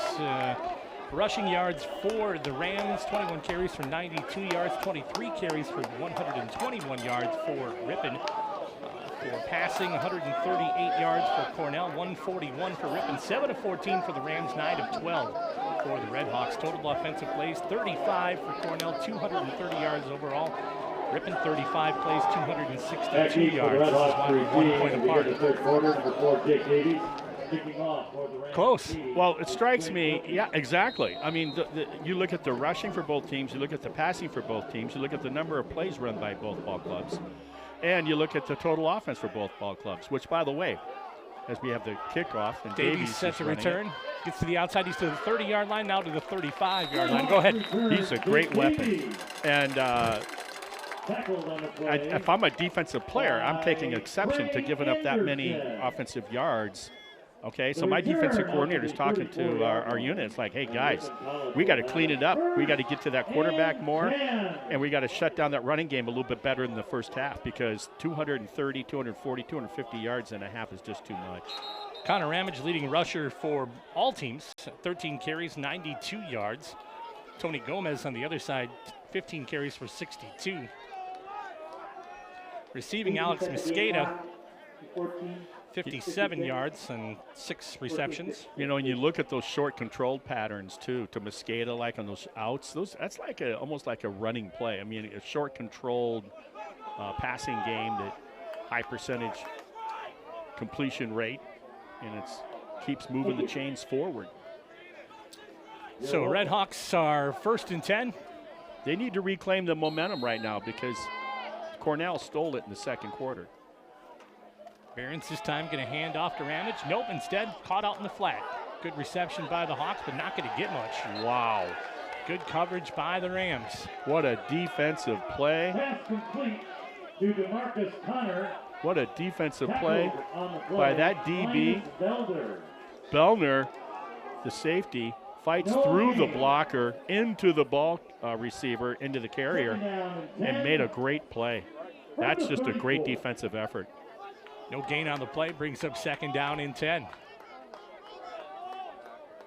Ramage to the right this time. Put a man in motion, and we have motion. Yeah. A little unsettled Ripon there. They always say the opening drive sends the momentum for the second half, and not a good look for the Hawks right now. 5-yard penalty. 2nd down. You know, that looked like that play before was going to be, you know, the fake handoff, and then that little bubble screen out to the left flat. I thought that had a lot of promise. 29-yard line. Go ahead. What an open field defensive play that was. Jack Barons in the shotgun with 4 wide receivers stacked 2 on each side. Ramage will get it up the middle. And he's going to be stopped short. It's a good stick. 2-yard gain. Taking the tackle, Nicholas Sells. Sells on the tackle for the Rams. To the 31-yard line. Makes it now Leading tackler for 13. Cornell is Lukashensi. 6 of them so far. 9 for Clay Richard of Ripon. Drop back to pass. Barons with some pressure. He's got to come back over the middle, and pass is caught on the sideline by the Redhawks. Woo! Talk about microsurgery. What a toss along that sideline in the grab. DeMarcus Connor with the reception for the Redhawks. Ball's going to be placed at the 41-yard line. There couldn't have been a lot of space, Jason, between the tips of his shoes and that white out of bounds. 28-yard gain for Marcus Connor back there, and Ramage on the carry this time will be a short gain. It's a gain of 2 to the 39. 39-yard line now brings up 2nd down and 8. Ramage again this time got some open clearing. Got one guy to beat. Gets around the corner, does so, and rushed out of bounds. You talk about patience during a run. Yes. It was quick, but boy, it seemed like it took forever. And the balance and the smoothness from the waist up, there's no movement, and everything's happening below. It's kind of like that below the water line with a duck. I mean, all the action. A very unique running style, actually, I think. Ramage with 17 yards on that carry. Redhawks will look back to the sideline. He had 3 guys miss him to get those 17 yards. Shotgun formation again. Stacked receiving core on either side. Barron's looking to fire. He's got all the time in the world. Now going to run to the right. He's rushed. Got one to beat down to the 20, down to the 10-yard line. Rushed out of bounds near the 7, maybe? Inside the 10. Out of bounds by Hunter Holt. It's a gain of 10. 10-yard gain on that play. Yeah, they're going to spot that just outside the 10. They'll spot it. Right hash spot at the 12-yard line. 1st and 10. Redhawks trail 21-20. 11:32 remaining in the 3rd.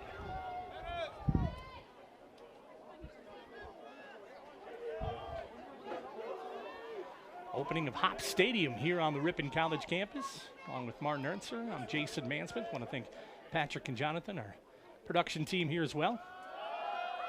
Jalen Brown receives the handoff up the middle, goes to the left side.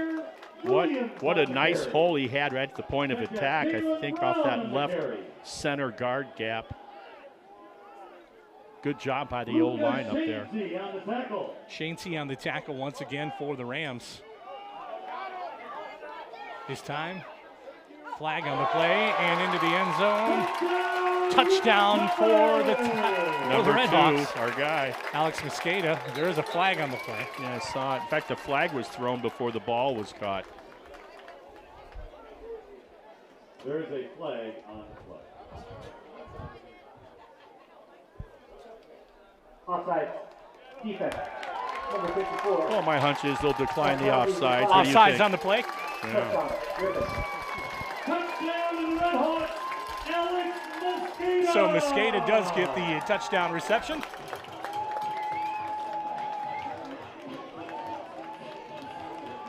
And that is another touchdown for the Redhawks.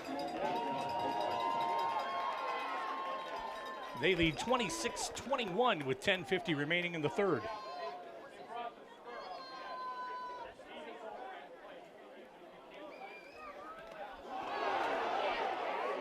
This time they'll return.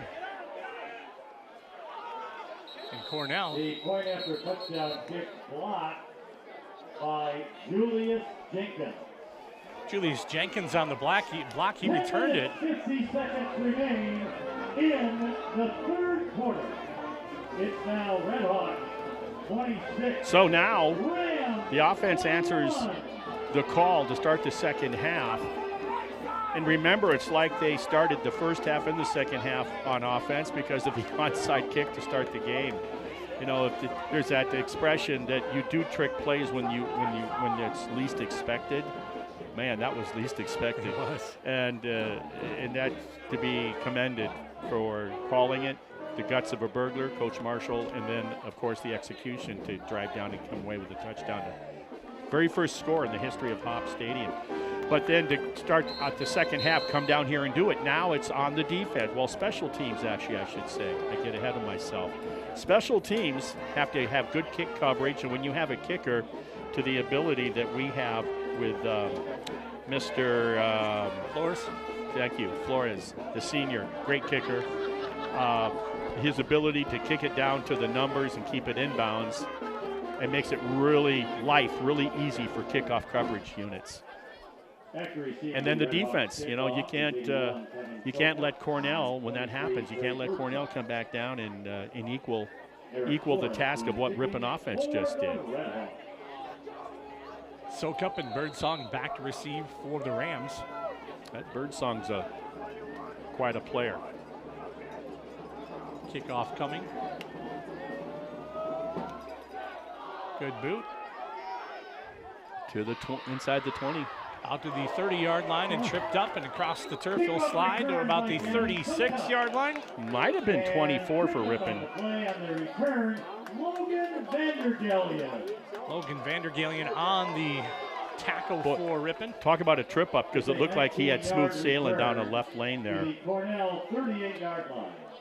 So the Rams will start 1st and 10 at the 38-yard line.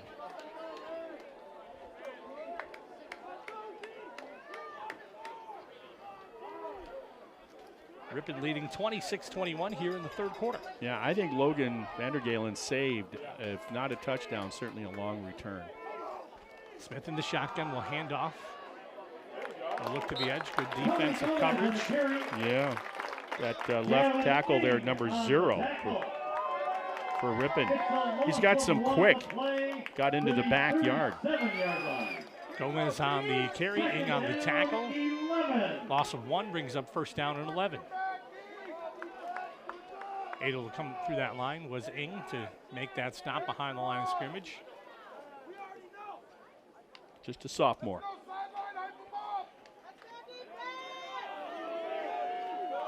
Wonderful crowd here, as expected, at Hopp Stadium. Redhawks leading 26-20. Pass over the middle, wide open, complete. And they'll get 11 and more. Pass complete to Cole Reed. Reed on the reception. Clay Richard on that tackle. Boy, is he a water bug, number 6 for the visitors? My goodness, Cole Reed. 13-yard gain for Reed. Got to watch out for those guys with 2 first names. Both starting receivers in a high school game we did last night for Kewaskum. Right. First and last name were first names. Wide receiver from Henderson, Nevada. Handoff Gomez again. Cross midfield, down inside the 40-yard line, down to near the 38-yard line is what they'll call it. Well, these are two offenses that are giving their respective defenses fits. Got some personnel changes there. You got the nose guard and the left end coming out, getting some reinforcements, some fresher legs out there. See if they can have some success against that offensive line for Cornell. Gage Kaler on the tackle for the Hawks. Smith will hand off to Gomez. He'll get met right there right away, though. Not much on that one. There you go. Making the tackle, Jaden Shackelford. Shackelford on the tackle for the Hawks. No gain on the play. Brings up 2nd down and 10. Ball remains at the 39. 2nd and 10. Diallo Dubois is in there, number 91. He came in along with, I think, 98 too, Bryce Coffey. Some fresh legs. And at the nose, we got a new nose for the Redhawks. Low snap picked up by Smith, wide open again. There's Reed. Nice. Open field tackle. They talk about on a tackle, go to the man or through the man. Wes Schneider, the safety. He went through the man, number 12, Schneider. To the 37. Schneider, the junior defensive back from Wausau West High School. Also, Dante Goodnear, they came in for Desmond on the nose guard position. He's a freshman, 6'1", 290. 3rd down and 8 for Cornell.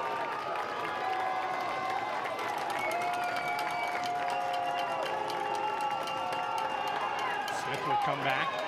Got to get through it. Now he'll be chased. Little flip out. Ooh. Pass ball incomplete. Incomplete. For Romeo Pinner. I think the quarterback, Smith, almost apologized to his guy, 15, Pinner. Remains at the 37. So 4th down situation for the Rams. Yeah. And you got the ball on the Ripon 37, so what do you do? Well, you're trailing. Yeah, right? but it's early in the second half too. So you can be conservative football here and try to pin him deep, try to pin Ripon deep and make him go the distance of the field. Gomez is in punt formation, standing at the 50, and Davies will be at the 10-yard line. So, try a pooch punt here. Or the coffin corner kick, right? Yeah. You don't want to put it in the end zone. Gomez, that's a pooch. Yeah. See how it bounces. See, it has that backspin so it doesn't go forward. So, well, they got it on the 22 and they had it on the 37. So, I think they would have been happier to have that thing about another 10 yards going the other way to the north. Next week, Ripon will travel to Knox College for a 1 p.m. kickoff. And then the following week, they'll be at the University of Chicago for a 2 p.m. kickoff. Knox, Galesburg. Correct. Illinois. Famous American poet from Galesburg. Who's that? Cannot think of his name. So famous we can't remember. He's so famous we can't remember, but it'll come to me. Barron's in the shotgun this time. Ramage with the handoff up the middle, through the gap and down to the 30-yard line. You like it when you get 5 to 6 on every carry from Connor Ramage, right? Yeah, he likes it too. Makes the series a whole lot easier to manage. Yeah, you're trying to hold a guy to less than 4 for sure. 2 to 3 range run defense. And he's doubling that. 7-yard gain for Ramage on that brings up second down from the 30. Ramage goes behind this time, gets stopped in the backfield. I don't know. That was a weird handoff in the back because he went around the quarterback. Yeah, right. The chemistry was wrong from the get-go. So the Redhawks lose 3 yards on that. Back to the 27-yard line. Third down. 6:35 remaining on the scoreboard.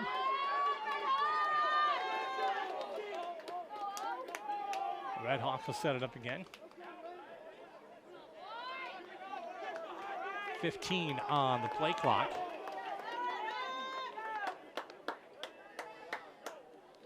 Barons will get him in motion and set him up. He'll look to pass, scramble, got to come back up into the pocket, keeps it himself, tucks it. He'll be good for a first down, reaches out and gets it. Wow. Nice job, good presence of where he's at in order to reach out and get that first down, because had he not, he might have been short. I think he would have been short for sure, because the reach is what gave it to him, Jason. You called it right. 7-yard gain on that play by Jack Barons, and that is good for a Red Hawk first down.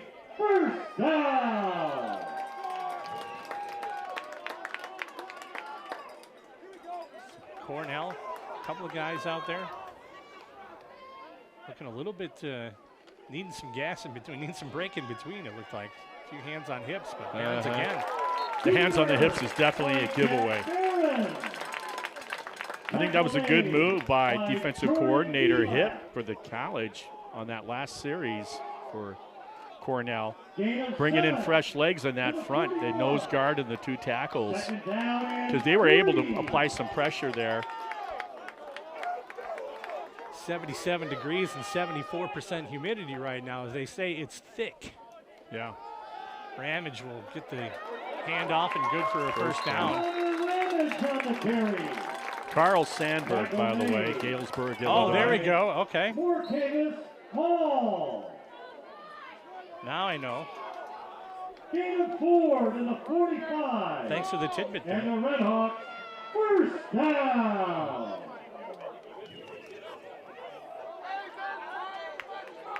I think our Lynn Krause, our PA announcer, I think he loves the new system. Well, Lynn has never met a microphone he didn't like, so Ramage will carry that one and get it down to midfield about the 49-yard line. The tackle made by Martavis Hall. It's a gain of 4. Gain of 4 on that play for Ramage. Makes it now ball near midfield. And 6. Second down and 6. Ramage again on the outside edge, trying to get around the corner. Going to be short on that. Yeah.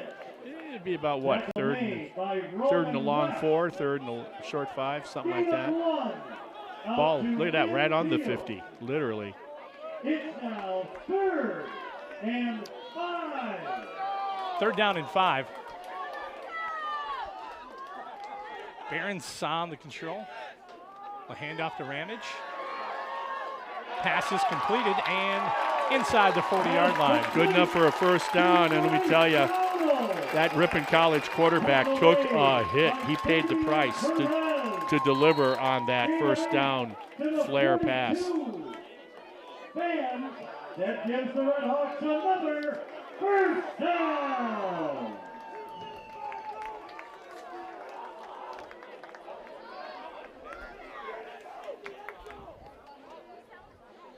Barron's in the shotgun, hands off up the middle. Jalen Brown. Jalen Brown on the carry. That's a good job on 1st and 10. You know, you got half that yardage, probably a solid 5 yards by Brown. Gain of 5. He hit the hole hard. 37. That's a gain of 5 on the play down to the 37-yard line. Brings up 2nd down and 5 for the Hawks. Patiently awaiting the call from the sideline. Yeah. A short 5, in fact. 2:54 and counting here in the third quarter. Redhawks lead. Brown again this time. Going to wait for somebody, but all he's going to see is Cornell Rams in front of him. I think he was trying to find someone to get behind, right? But there wasn't anybody there. I'll tell you, some of these players, they like a loose-fitting helmet, I'll tell you that. Just the way I see them, the way they slide on and off. On the play. Ball remains at the 37. It's now 3rd and 5. 3rd down and 5 now from the 37-yard line. Well, you know, given these circumstances right here, where they got the ball, and you got to think pass here. They'll set up 2 wide receivers to the left, 1 to the right. 2 in the backfield. They'll drive out to pass, looking, fires down to the end zone area, and caught. Wow! By the Redhawks. Over the head of the corner in front of the safety, when it looked like that was an errant pass, did it not? Incomplete. Oh, okay. Linus Belder. What an effort. So it must have jarred loose when he hit the ground. Ball remains at the 37. So it brings up a 4th down from the 37-yard line, similar to what Cornell saw. Yeah, they were on the 37, Ripon on the 42. You know, do you go for it? It comes down to how good you feel about your defense. And quite frankly, both offenses have moved the ball pretty effectively. 4th down and 5. Drop back to pass. Good time. Barron's has got to line some putty. Fires down to the end zone. Mosqueda incompletes. Yeah, I like the call. He had to wait for it. I like the call. Yeah, he had to wait for it, and he was open. So they'll turn it over on downs. He was going for the whole thing right there. Linus Velder on the coverage for Cornell. Offensive line, great job. He had ample opportunity in terms of time to dissect the field and see where he wanted to go with the ball. Minute and 55 remaining here in the third quarter. First game at Hopp Stadium on the Ripon College campus. That wind picking up looking at the flag. Cornell. On such a warm day, it'll be warmer tomorrow. Smith in the shotgun for the Rams with 2 wide receivers split out, running back to the right, handoff. Nope. Faked on that. There's Cole Reed again. And all he does is get yards. Yeah, well, he's so quick. So quick. The best thing you can do against guys like that is try to do what Ripon did and get to that quarterback as quick as you can. To the 47. Gain of 10 on that play. That gives Cornell a first down.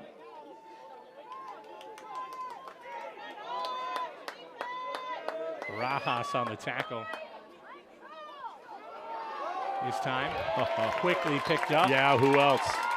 37. Clay Richard. Daniel Thomas Hammer with the carry. What an active player, a junior. He dissects, reads, and explodes to the ball. It's all natural. It doesn't come from a drill. 3-yard loss on that brings up a 2nd down and 13. Ball at the 39-yard line.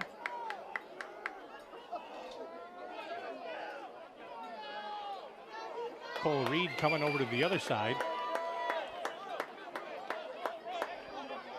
5 on the play clock. Yeah. And they do get it away. Smith this time looking to go deep. It's going to be overthrown. They're going to be, everybody in the world is looking for a flag. Incomplete. Intended for Trey Birdsong. Coverage on the play. I think it's just one of those when you're the official, you're like, yeah, we'll just let that one slide, right? Yeah. It probably could be something, but it's not going to. You know, and what happens, the way the abruptness of how the intended receiver goes down, I think that has a lot to do with it as well. Oh, they do call the flag on the Redhawks.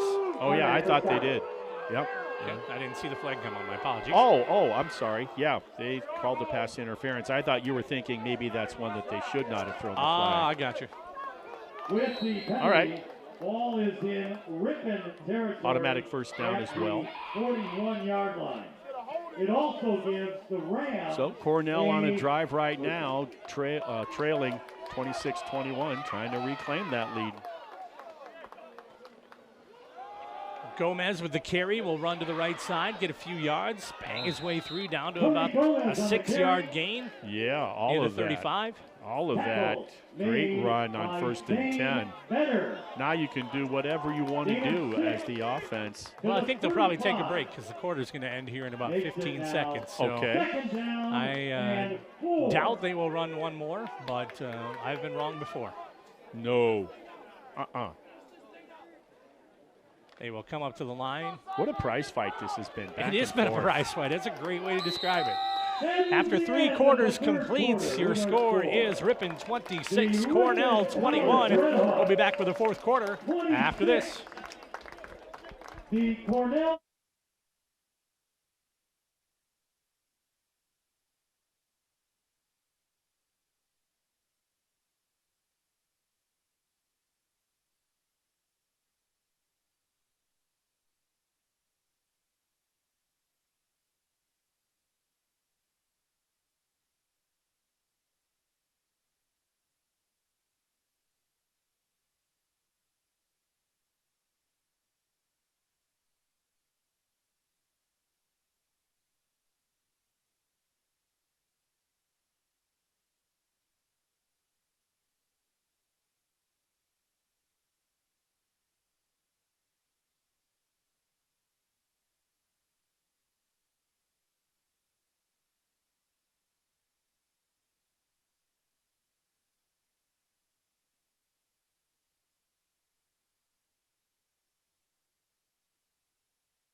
Thank you for all of your years of service. Back here at Hopp Stadium as we begin the 4th quarter. Redhawks lead 26-20.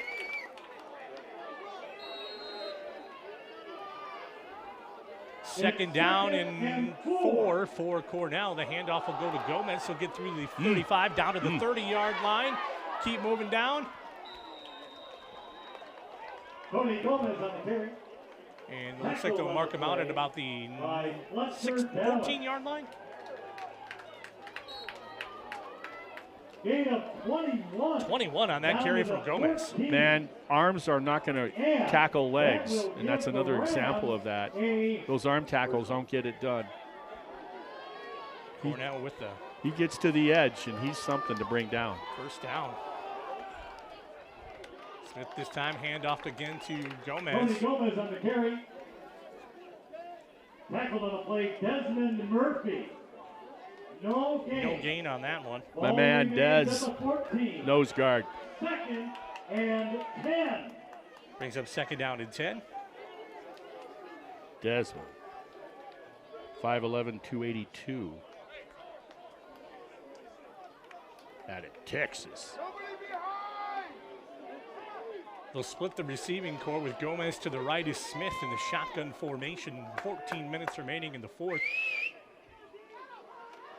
Gomez will go left side this time. They'll cover it up quickly. Better job. To the Redhawks. Tackle made by Jaden Shackelford. Shackelford on the tackle for the Redhawks. Linebacker working for a living on that play. No gain once again. No gain on Ball that. remains at the 14. It's 3rd and 10. Tony Gomez just shy of 100 yards, 99 so far today. Connor Ramage with 125 on the ground.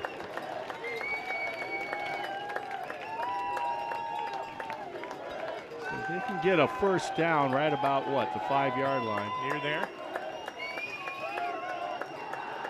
Quick pass out into the flat, shoulder out, caught. Touchdown. That was almost too easy, wasn't it? Yeah. He had some separation, and then there was some quick closure up there, but man, he was beyond the defender. That's a play where you just tell the receiver, hey, I'm throwing to the pylon.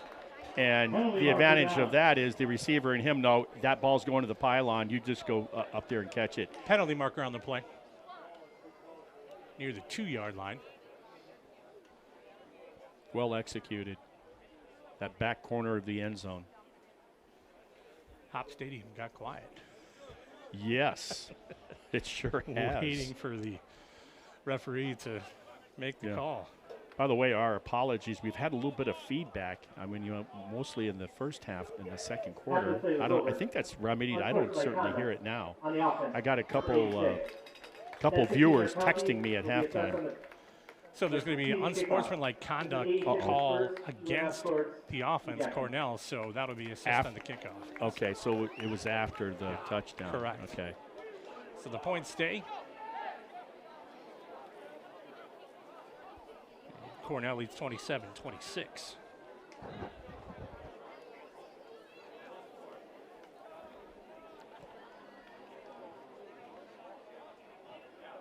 Boy, these officials certainly take their time. And Cornell will come back onto the field. But I'll say this about the officiating crew. They're very forthright in everything they do. They're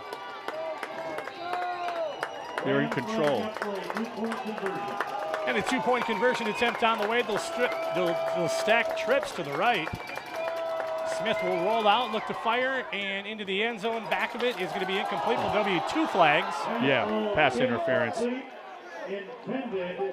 Got beat to the opposite corner of where the touchdown was thrown. So the defensive back, I don't know if there's face guarding in college. Either way, I think it was probably pass interference. Pass interference.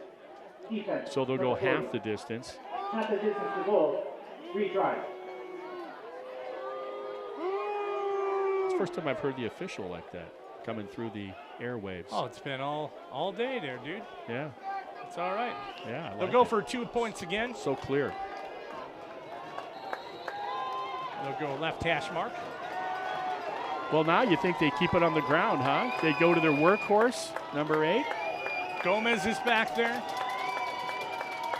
They'll put a man in motion, that tight end. Yeah, that freshman.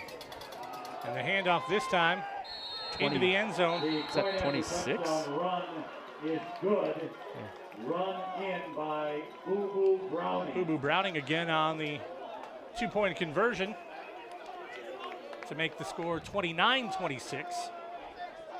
Cornell leads Ripon. Yeah, Our score is and the back and forth fight continues 10 seconds remain here in the fourth quarter. It is now the Rams, 29. We'll take a quick timeout and come back with the kickoff right after this. 26.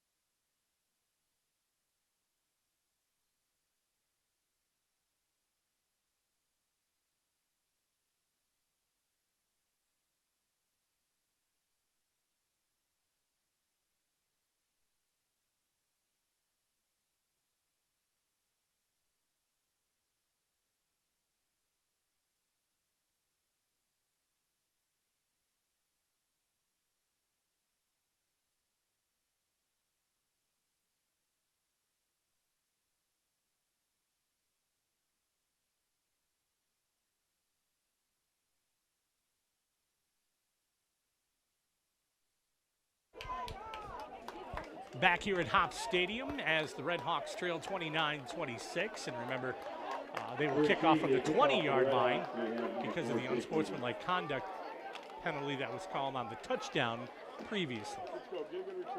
Wonder what the perpetrator did. Yeah, I didn't see. Quinn Gilkey will kick off for the Rams. Jake Davies back there for Ripon. Redhawks. Look at that. Out to near the 40-yard line. Kickoff return for Redhawks. Alex Great field Mosqueda. position for Ripon. Mosqueda on the return. Jordan D-Lap. D-Lap with the tackle for the Rams. Ripon will start first and 10 from the 41. 11-yard return to the Ripon 41. Going back to that 1-yard, 2-point conversion play, putting that freshman tight end into motion like that. He likes to hit. Good play by Cornell. Jack Behrens will be in the shotgun with Connor Ramage to his left, 2 wide receivers stacked to the left, 1 to the right this time. Ramage will try to get around, does break free from the line. You know, with Ramage's lean like that, you get a great view of it this time. He makes it so difficult to with his crown of his helmet and his lean and those shoulder pads and that lean and tuck position, there's not a lot to hit and grab onto when you're the first guy there to try to bring him down. Bryce Brownell also in the backfield as well, leading as kind of the tailback, but set up in the outside of the line here.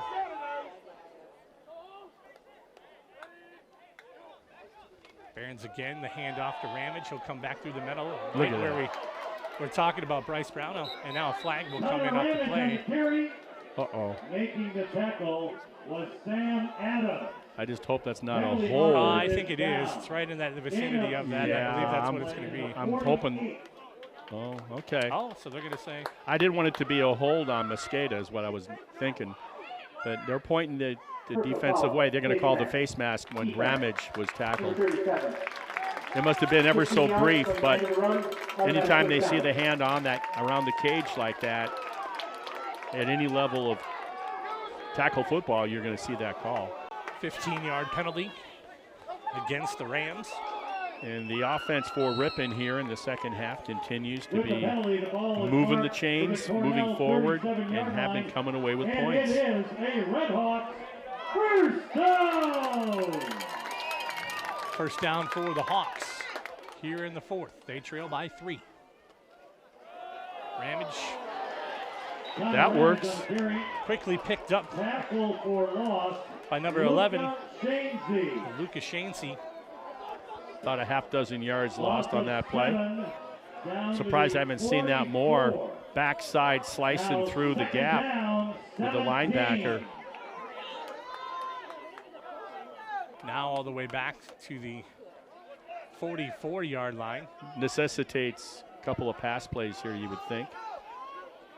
1st and 17. Yeah, they got to get all the way down inside the 30, about the 27. 2nd and 17, looking for Mosqueda on the edge. He'll cut back, pulls the defender. Now gets to the right side, back to the original line of scrimmage. Cuts back to the middle. He'll get a first down. 17-yard gain by Alex Mosqueda. That could have been dropped for a loss within the first 2 seconds of the play. How'd you like that smoothness, huh? As the old saying goes, smoother than a baby's bottom. His footwork and his patience, man, very athletic. Just make sure you protect the ball. Jack Behrens will hand off to Connor Ramage. No, he'll keep it himself. Go to the right side, come back to the middle. There's a flag. Everywhere. By the quarterback, well, that's interesting, too. The first flag is thrown in the area of offensive holding, and the second flag is thrown. You know, I wonder if that was... Unfortunately, I wonder if that was a stock block holding on Ripon further downfield. Well, the referee shouldn't have to consult with anybody on his flag. Yeah, That's what it was, holding. Number 65, 10-yard penalty from the previous spot. First down. That's a 10-yard penalty. 10 minutes and 54 seconds remaining in the 4th quarter. Ripon trailing 29-26 Get the first game at Hopp Stadium. So 2 steps forward, 1 step back on this drive for Ripon. With the penalty, the ball will be marked at the Cornell Here we go again. 37-yard line. It will remain first down. First and 20. Redhawks first and 20 now.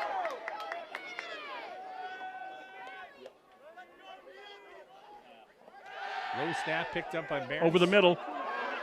Gonna fire there, wide open, caught by Alex Mosqueda. He's down inside the 15-yard line. Good for a first down and more. Mosqueda making the tackle, Anthony Hoffman. You know, Seth Bruzon was open over the middle, but he ran a clear out. To the 13. And No huddle here, huh? Quickly back to the line of scrimmage, handoff. Ramage will go to the right side, cut back to the middle, and into the end zone for the touchdown. Touchdown, Ripon College. 54 for the Redhawks. Needs to get a tighter helmet. Because I refuse to believe he's getting it ripped off 4 times today. But what a play that was. Ramage on the carry. Yeah, no huddle. Boom, boom, boom. 13-yard scamper. What a clear out that was Ramage. on the previous play to set up the touchdown run. Point after attempt. Low snap. Picked up. Still good through the uprights. Point after Flag on the play. kick is good. Flag on the play. Seth Bruzon just ran that great post over the middle and let number 2 come in right in after his heels there. Mosqueda. On that was what, first and 20, second and 20? My goodness. So it must be against Cornell because the Redhawks are trotting off, so they'll decline that. So we'll take a quick break and come back with more as Redhawks lead.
Back here at Hopp Stadium as we continue on. 10:19 remaining left in the ball game. Redhawks lead 33-29 over the Cornell Rams.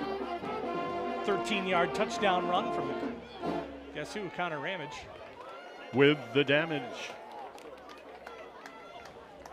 Get your numbers on him here as we move along.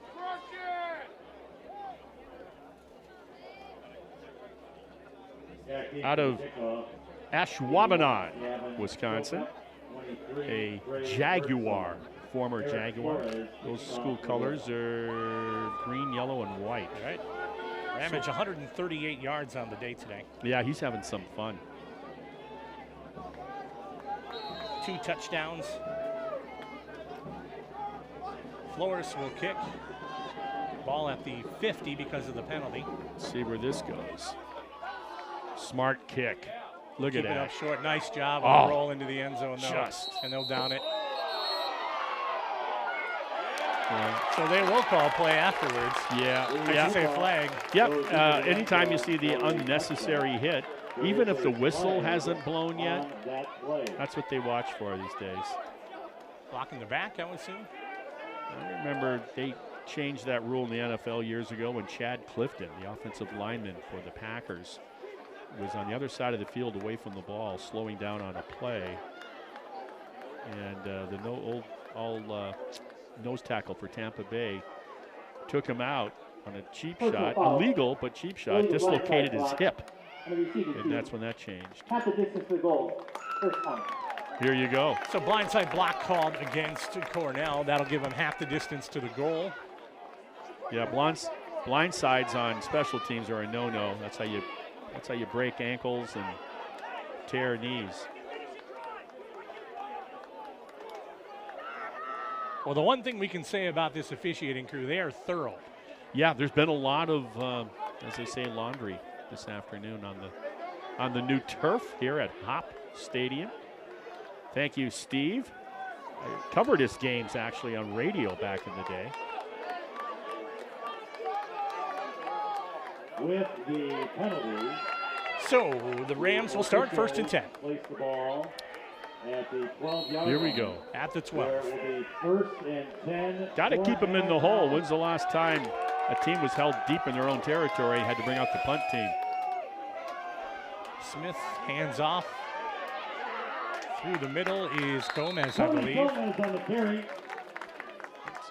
Better job of pursuit to the ball, gang tackling, but boy, Cornell, as we guys got a 53 offensive tackle. Second down and 6. For Cornell trying to shake off a hitch in his get along. With that run, Gomez goes over 100 yards.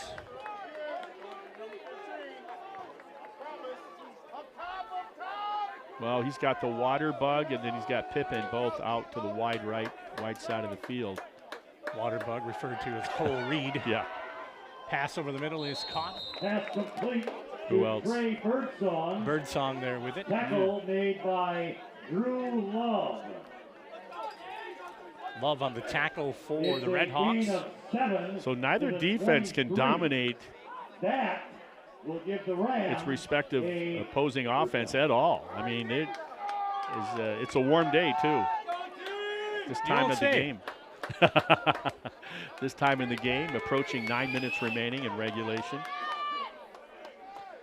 Smith in the shotgun. Gomez to the right. He'll get the handoff. Work towards the edge.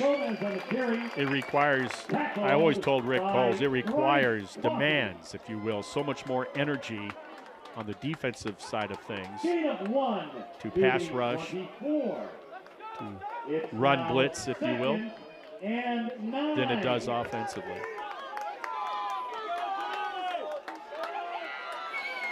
Hands on hips up there, deep front for Ripon. 2nd down and 9. Smith will put a man in motion this time. Reed will stop. Now Smith looking, but here comes pressure. Ripon will get him. Hey, hey, hey.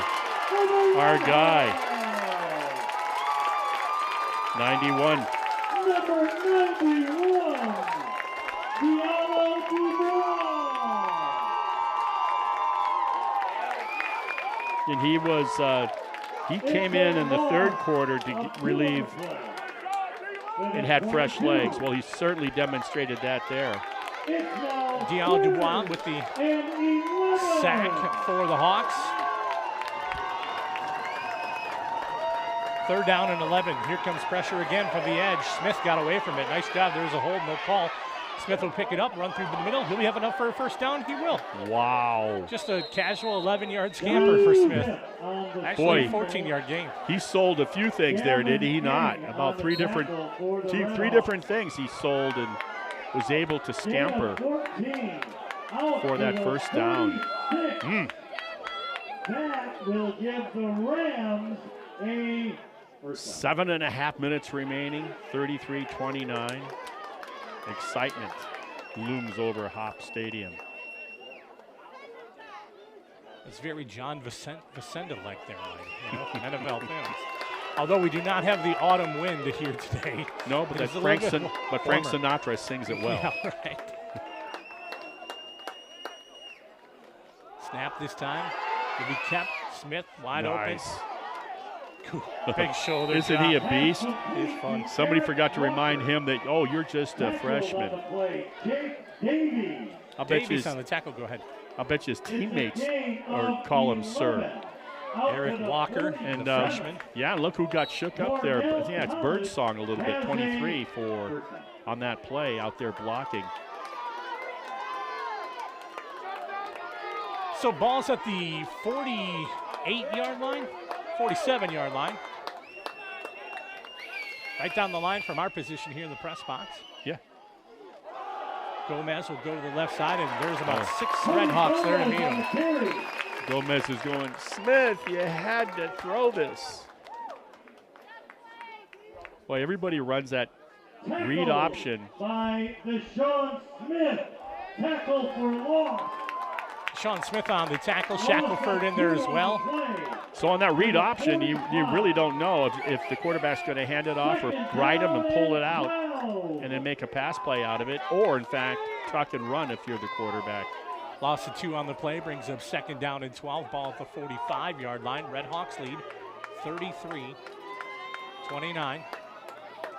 Fourth quarter, 5:58 remaining. Smith in the shotgun. Gomez would be fake the handoff. Smith will roll. Gonna get some real estate in the middle. Picked up and tackled at the 50. So gain of 3 on the play. Yep. And he ran about, what, 30 yards to get that 3. These guys got to be feeling it right now. You're going on, you're on empty fumes here. A lot of hands on the hips. 3rd and long, ball right on the 50. That's happened a few times today. 3rd down and 7. 2 wide receivers to the top side, 1 down to the low. Gomez in the backfield, Smith in the shotgun. 3 down linemen coming. Here comes the blitz on the edge, picked up. Right there's Walker. Walker will get tripped up, but that'll be good for a 1st down. Boy, that freshman tight end does whatever you need him to do. You need a block. He's a pit bull.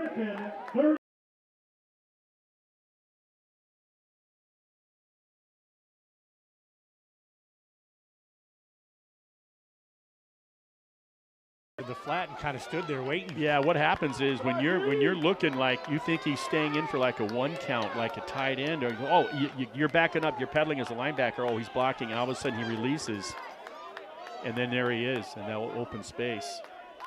They downshift to the strong side. Quick pass. Reed is going to catch it. He'll get out to the edge. And look at that. Separation, and now tackled out of bounds. It'll be a flag at the end. Hopefully not for a late hit. But it took the 3rd man. Yeah, see, that's what it is. They're going to say he hit him out of bounds. He made the first 2 guys miss. I mean, that's why you got to be on your game. And that's why we'll have to see what the call is.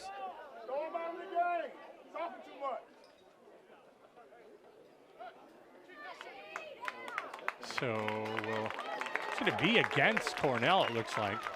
Oh, okay. Because we didn't. Offense, number 15. 10-yard penalty. Yeah, we didn't want to see Richard, who's been all over the field today, get called for it. What a sure tackler he is. So 15-yard penalty, I should say 10-yard penalty on the hold called against Cornell. Well, I tell you, I like this 5'10", 210-pound junior Clay Richard. Man, he's everywhere, all over the field, all day, in the backfield, pass, covering on the passes. He's a football player. 1st and 18 now for Cornell. Smith back. He's looking deep. Got to turn around, incomplete. Got a receiver out on the left edge. Yeah, and he threw a little out on him, and he kept running, so that had no chance at all. Penalties today. Redhawks 6 for 46, and Cornell 5 for 73. Clay Richard also, by the way, is from Argyle. Well, there's another good football, little town, little school district, but they put out football players. 2nd down for the Rams. Ball at the 48-yard line. Left hash. Smith again, dropping back. Everybody's coming this time. Screen. Wide open through the middle. They got it. And then some. Down to the edge and into the end zone. Touchdown for Cornell. What a great call. Trey Birdsong. They anticipated the pass rush. 48-yard completion into the end zone. Great call, great execution. Reminds me something of the great late Jerry Clark, head coach for Cornell Rams for a few decades. I'm sure he's the all-time winningest coach at Cornell. Reminds me of, we're playing for the conference championship at Cornell, my junior year. We got to get the ball back. We're out of timeouts. There's 2 minutes and change left. It's third down for them. They need to keep the ball, not give Jeff Johnson for Ripon a chance to score. Bottom line is, point after is good. It's good. And so our coach calls Black Okie Storm, Coach Bob Geezy, which is we send everything, including the kitchen sink. Screenplay to the left side. Yeah. I just saw it again. Burned us. They were able to get the first down, run the clock out, win the Midwest Conference Championship. Huh. That's how football was played in the 50s. Yeah, and it was we were down 21-0, and our best cover guy was out with a bad ankle and got it in practice from Berlin, I must say, Matt Resop. And we got it back, though. Cornell was undefeated the following year, 1977. And they come in, we have one loss, and beat Lawrence in the division championship. And it was 7-7 at the half. Field goal at the end of the game by Ripon, 10-7 Midwest Conference champions against Cornell. Boy. They were playing for a bowl bid, being undefeated, and a at-large bid. So that was fun to get them back. So they got a really good, rich football history there. And, of course, they were always going fist to fist with their arch rival at Cedar Rapids Co-College. Cornell leading 36-33 with 3:55 here in the fourth quarter. So here you go. I mean, doesn't get better than this. And we got a great return guy back there for us. Mosqueda and Davies back to receive for the Redhawks. He's kicking into a pretty good breeze, too. Jake Davies back for the Redhawks. Ball at the 35-yard line. Here comes the kick.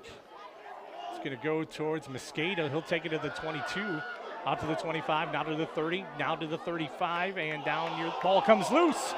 But I thought he hit the ground. I think that's what caused it to be loose when he hit the ground. Mosqueda, I think got tripped up, kind of pushed from behind from a teammate on that. It was a little weird on the return as well because it was just outside of the hand, so he had to lean a little bit more forward to get it because of that wind, I think. So Redhawks. They know what they got to do. Everybody in the Hopp Stadium knows what they have to do with 3:47 left. Yeah, 65 yards you got to go. Yeah. You can certainly tie it with a field goal. But I think we know what they want to do. Barron's in the shotgun with three wide receivers to the left. Thought they left early a little bit. Ramage will get the handoff. That'll go right side and a quick that's a 1 yard no-go. gain. Yeah. Tackled by Trey Coleman.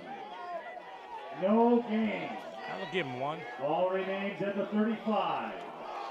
Second down and 10. Second down and 9 from the 36-yard line. This time, same formation. Yep. Calls for a pass.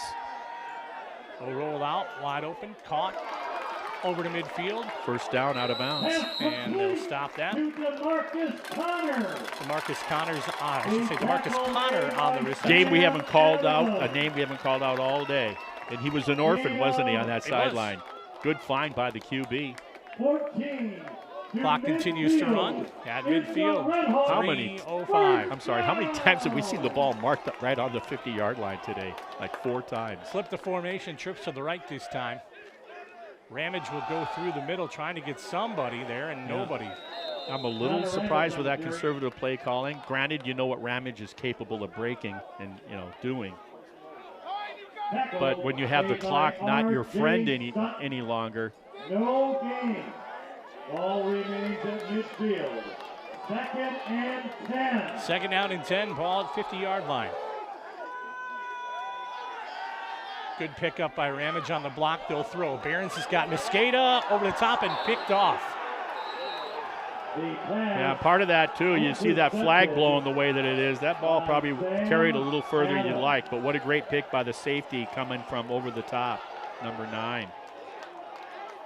So Barons throws the interception, picked off by Cornell. Ripon with 3 timeouts remaining. Sam Adams, there's a name for you. Sam Adams on the INT, and is that going to spell it at the end of the game here? Or can Ripon, I'm not sure how many timeouts they have. They might 3. have their full complement. They do. And there you go. Run So now, well, you're going to see Tony Gomez, I feel, for a fair amount of time here. right, and what is this defense? Are they up to the task? So Smith this time with 2 in the backfield. Look at that tight formation.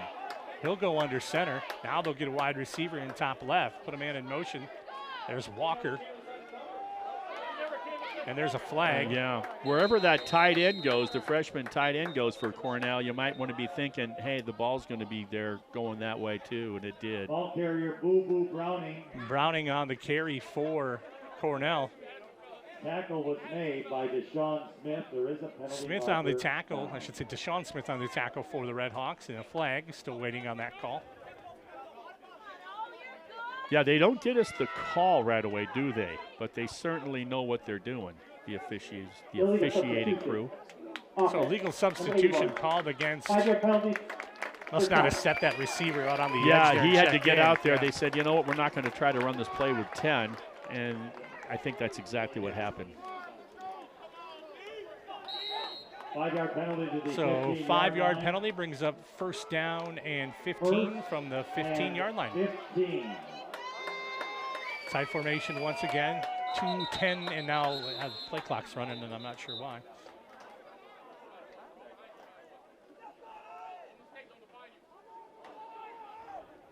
So now we have a stoppage of play.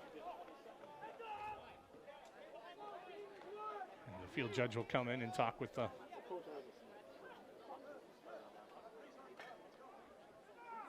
referee.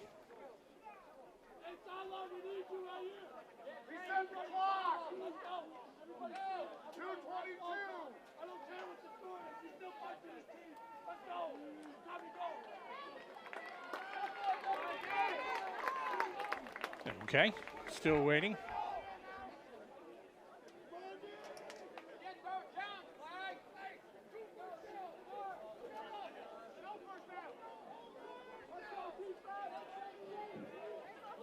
Please reset the game clock to 2:22. So they'll set the game clock to 2 minutes and 22 seconds.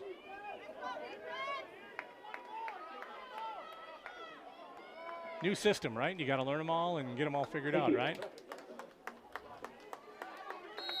So here we go, first down and 15, ball at the 15-yard line. Tight formation for Cornell. Need a big play. And now a Jeez Louise. reset the play clock. Play clock begins. Game clock is stopped. And we'll go again. Walker in motion this time in the handoff. Left side edge. Browning again on the carry. Wow. Wow, wow, wow. And they'll keep him in bounds, so the Redhawks will be forced to call a timeout. Boy, he makes a hole for himself. Shackelford on the tackle. That'll be a timeout taken by the Redhawks. It was more like Shackelford on the Bronco buck, riding him down. My goodness. Running back realizing what's at stake. If they can get the first down. So Redhawks will be on the road next week as they travel to Knox and then at the University of Chicago and then back home here at Hopp Stadium on against Lake Forest on the 21st and then home on the 28th versus Monmouth. Beautiful University of Chicago. Beautiful. They're running that marathon's coming up, I think, real soon. Are you doing that one this year? No, I'm bowing out this year, like I have all the other years. Your entire life? Entire life. Two of my oldest of my 3 did run the half marathon there a number of years ago. We went down there. And did you join in? I did not. Good for I you. cheered. It was a beautiful day. The campus, you know, Monsters of the Midway. The Midway is actually an area that you walk on the university campus there. Nice. The Bears It is stole second down and that phrase. For the Rams, 2nd down 27. and 3 for the Rams. Walker in motion this time. A handoff. There's Browning again. Oh, no. Browning will get through and good for the 1st down and tackled. Redhawks will call the timeout. Boy, did they bust a big hole off tackle there. Shackelford again with the timeout. I should say timeout. Shackelford with the tackle, Ripon with the timeout. There we go. It was a 6-yard Got gain it. to the That is a 33. 6-yard gain and good for another 1st down for Cornell. My goodness. 2:05 remaining here in this ball game. Browning, just a freshman, like you said earlier. Monroeville, Alabama. My goodness, what an explosive player. We've seen a few of them today. Ripon has their share as well. Well, Walker and Browning, I think, on the side of Tony Gomez have kind of been the big deals today. Well, Birdsong too, right? And I mean, yeah, and they let's got give a it to stable. Smith too, right? Just They good. got a stable. Right, nice job by the Rams so far. Yeah. This game. Both teams 1 and 2 coming into this. And like I said, it was a prize fight kind of coming into the 3rd and 4th Yeah, quarter. and Ripon blinked first with the INT. Otherwise, it was one of those, well, who has it last, maybe, right?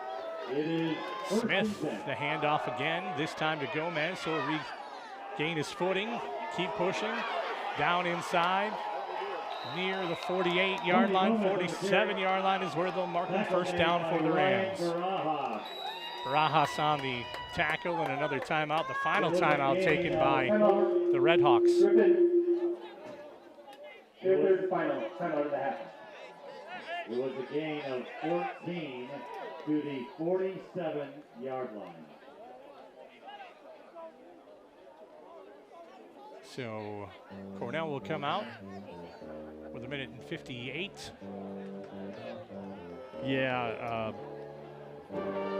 they're moving the chains. Ripon can't stop them, and anything short of that other than a turnover, it's looking like the Cornell bus ride on the way home is going to be a happy one. But you got to make a play on the ball maybe. If you can't stop them from moving the chains and eating up the clock till it's double zeros. They'll go into victory formation because they can. Oh, yeah, you called it. They keep a defensive back 10 yards, 12 yards off the line of scrimmage in case something weird happens with the ball. So the kneel down for Cornell. 10. Cornell takes a knee. Loss of 1 to the 46. 2nd down, 11.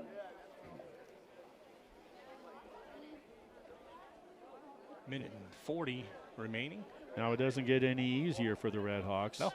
Like you said, where they travel, and then they're going to be back home with the Foresters of Lake Forest College, Illinois. We'll bring you that game. And I suspect temperature-wise, it'll be a bit cooler. You think so? In a couple of weeks. Well, I don't know about that. Hard to say. It is. I'm going with the odds. Takes a knee. I'm going with the calendar. Loss of 1. And a Third I can tell you we and played a game in the 12 90s in October in Cedar Rapids, Iowa one time. and It was hot. all right, well, fair enough. It was very uncomfortable. I'm glad to hear.